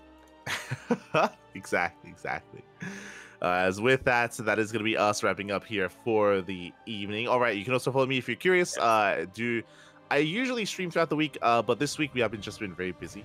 We've been casting a lot and making a lot of content on the channel, so because of that, I've been unable to actually have any time to stream. On top of that, I have been in the midst of constructing my PC, Yes. and it's been a slow process to get everything going and bring everything up to speed. But that also means that hopefully soon there is going to be a Final Fantasy 16 stream. Hopefully. Hell yeah. Yeah, over the next 2 days. Exactly. Over the next 2 days, we do have less casting. Tomorrow is going to be SEL. Then after that, going to be SEL as well. Only one cast a day as opposed to the usual 2 casts a day. So because of that, I may be able to go live tomorrow. Time management. There you go. So may be able to go live. There's still a lot of settings and still a lot to go over when it comes to setting up the new PC. And I'm a little bit, it's always a little bit of anxiety around, running something for the first time. Make sure nothing catches fire and nothing breaks and nothing crashes and everything is as smooth sailing. I feel personally attacked. No. What happened? Yeah, what happened? This happened a while ago in 2019, actually. I upgraded my PC. Was it 2019? Yeah, I think 2019, not 2018. It was 2019. I upgraded my PC, and apparently in between the time when I first built my PC and when I was upgrading it, like things changed. It was a new generation, I think, of design that came out. So my motherboard did not really match one-to-one with my case, even though all of the things said that it was compatible. So there was one screw loose, and I was like, it's just one screw. That can't really do much, can it? Oh, it can. That one screw can grind against your case and make your RAM sticks catch on fire. So that's why I went like a month or two, I think, without a PC until I could replace my motherboard and my RAM sticks and my case. I ended up getting a new case after that. Okay, I mean that's PSA for those people out there making their PCs. Don't make sure you screw everything in properly. Screw. Yes, yeah, every single one. You might think it's just one screw, but it's not just one screw. It's also potentially a whole PC. Yeah. I have less of a terrifying story for that. The first time I built my PC, back in 2016, I set everything up. I screwed everything in. Like I did it all for the first time, and things are looking good. Things they look like it should. Turn on the PC, press the power button. Did not work. Yeah. That's pretty common. Yeah. I had no idea what common. was wrong. I went through everything. I tried to find out. In the end, I ended up going to like a PC repair place to try to figure out what's going on and see if they could fix it. They did. And apparently what I had done is everything was fine, but I had actually put the power supply unit upside down. Right, okay. I'd screwed it upside down, and that meant that it just did not boot up properly. Yeah. There you go. I have a similar... Wait, 2 things. One, was that the PC that you put ice packs on to cool it down? No, God, no. Okay. God, no. That was much earlier. Okay. That's a different story, different era. That's what you got to do in Australia. But yeah, I have a similar story-ish. When the first time I built my PC, like, I meticulously checked everything. I looked at all of the manuals. I looked at online guides and everything. similar thing, would not turn on. I was like, what is going on? My uncle, who actually owns a PC repair shop, was like, okay, I'll take a look at it for you. So thanks, uncle. And it was like, okay, so turns out that this wire, you gotta RMA it because you were sold a faulty wire. And I was like, so I'm not dumb. That's a relief. Ah, okay. Okay, that's nice. Yeah. It's like, yes, it's not my fault for once. Beautiful. Yes, to elaborate on your story, that wasn't too. The Ice Pack PC. I say it's not too long ago. This was back in like what 2000 and like 2010. Yeah, 2010 years ago, right? Yeah, Jesus, oh my god! But this is back in the WoW raiding days. This is back that was when Cataclysm. Yeah, it was Cataclysm into Cataclysm is the era. It was after Cataclysm where I got a new PC because of this. but I had an old PC with integrated graphics. It was not a high end PC by any means. But it was it was good for what it was. Yeah. Windows 7. Windows 7 back then. Windows 7. I miss it. Yeah. I mean, it could run StarCraft, it could run World of Warcraft as well, but I guess because it was so old, it did have a couple of years on it. It would overheat. It would have some overheating issues, and if I played too much of World of Warcraft, it would just turn itself off. It would just overheat and it would just shut down. So the answer to that problem was ice packs. I would put ice packs on the tower, and it would actually keep it going. It would actually keep the tower cool enough to keep going and throughout the raid nights. And to maintain a raid night, I would have 2 ice packs, and I would rotate between them. One and then the other throughout the course of the raid night, and it allowed me to raid. And this was back in the day when before you had like holes at the top of the PC case, so you didn't have to worry about any condensation dripping in. No, yeah. There was no like water leaking into it or anything like that. The gas were behind the PC, not on top of the PC, which is maybe also why it was overheating as well. Maybe the case itself was not the most well constructed when it comes to ventilating the innards of the PC. Maybe that's also. I imagine. Yeah. Pre-built. Just like a store-bought those proprietary cases, they're not exactly known for efficient airflow. Yeah, exactly. Especially because everything was like packed into it as well, I would imagine. So that probably didn't help. But yeah. That's how we raided back in the day with 2 ice packs. Yeah. For a raid night. You make do with what you got. Yeah. There you go. Dark times. Dark times when you still played WoW. Before Final Fantasy 14. True. Dark times. But with that, I guess we are done here for the week. That was an interesting tangent we had to end things off with. Yeah. Beautiful. We're gonna be back next week, of course. Next week we'll do the next PondCast. So we're gonna be back tomorrow with some more StarCraft Evolution as well. If all goes well, Yaku will be joining me. To cover Group C. Tomorrow. Not the final group, but the group with the STC and with Spirit as well, if I remember correctly. Yeah. STC and Spirit are going to be there, so it's going to be an amazing time, I'm sure. Otherwise, thank you so much, everyone, for watching. Thanks so much, everyone, for tuning in. Shout out to Kuro for handling the production to make sure that everything doesn't catch fire. Yeah, ! Kuro in the chat. Bring you Kuro socials. There you go. Yeah, quite interesting. You can find some I wouldn't call them rants, but like technical stuff going on. Technical talk. There you go. The tech talk is going to be there. Otherwise, thank you so much, and we'll see you guys when we see you, either tomorrow or for the next time you do traverse here and do drop by the CranKy Ducklings. You can follow us on Twitter, Facebook, Instagram, YouTube, and Discord. We post whenever we go live. We also stream on YouTube at the same time as well. And we'll see you guys next time. Yeah. We'll see you then. Try to see if you can recognize who's in my background. You got it. Ciao. Bella.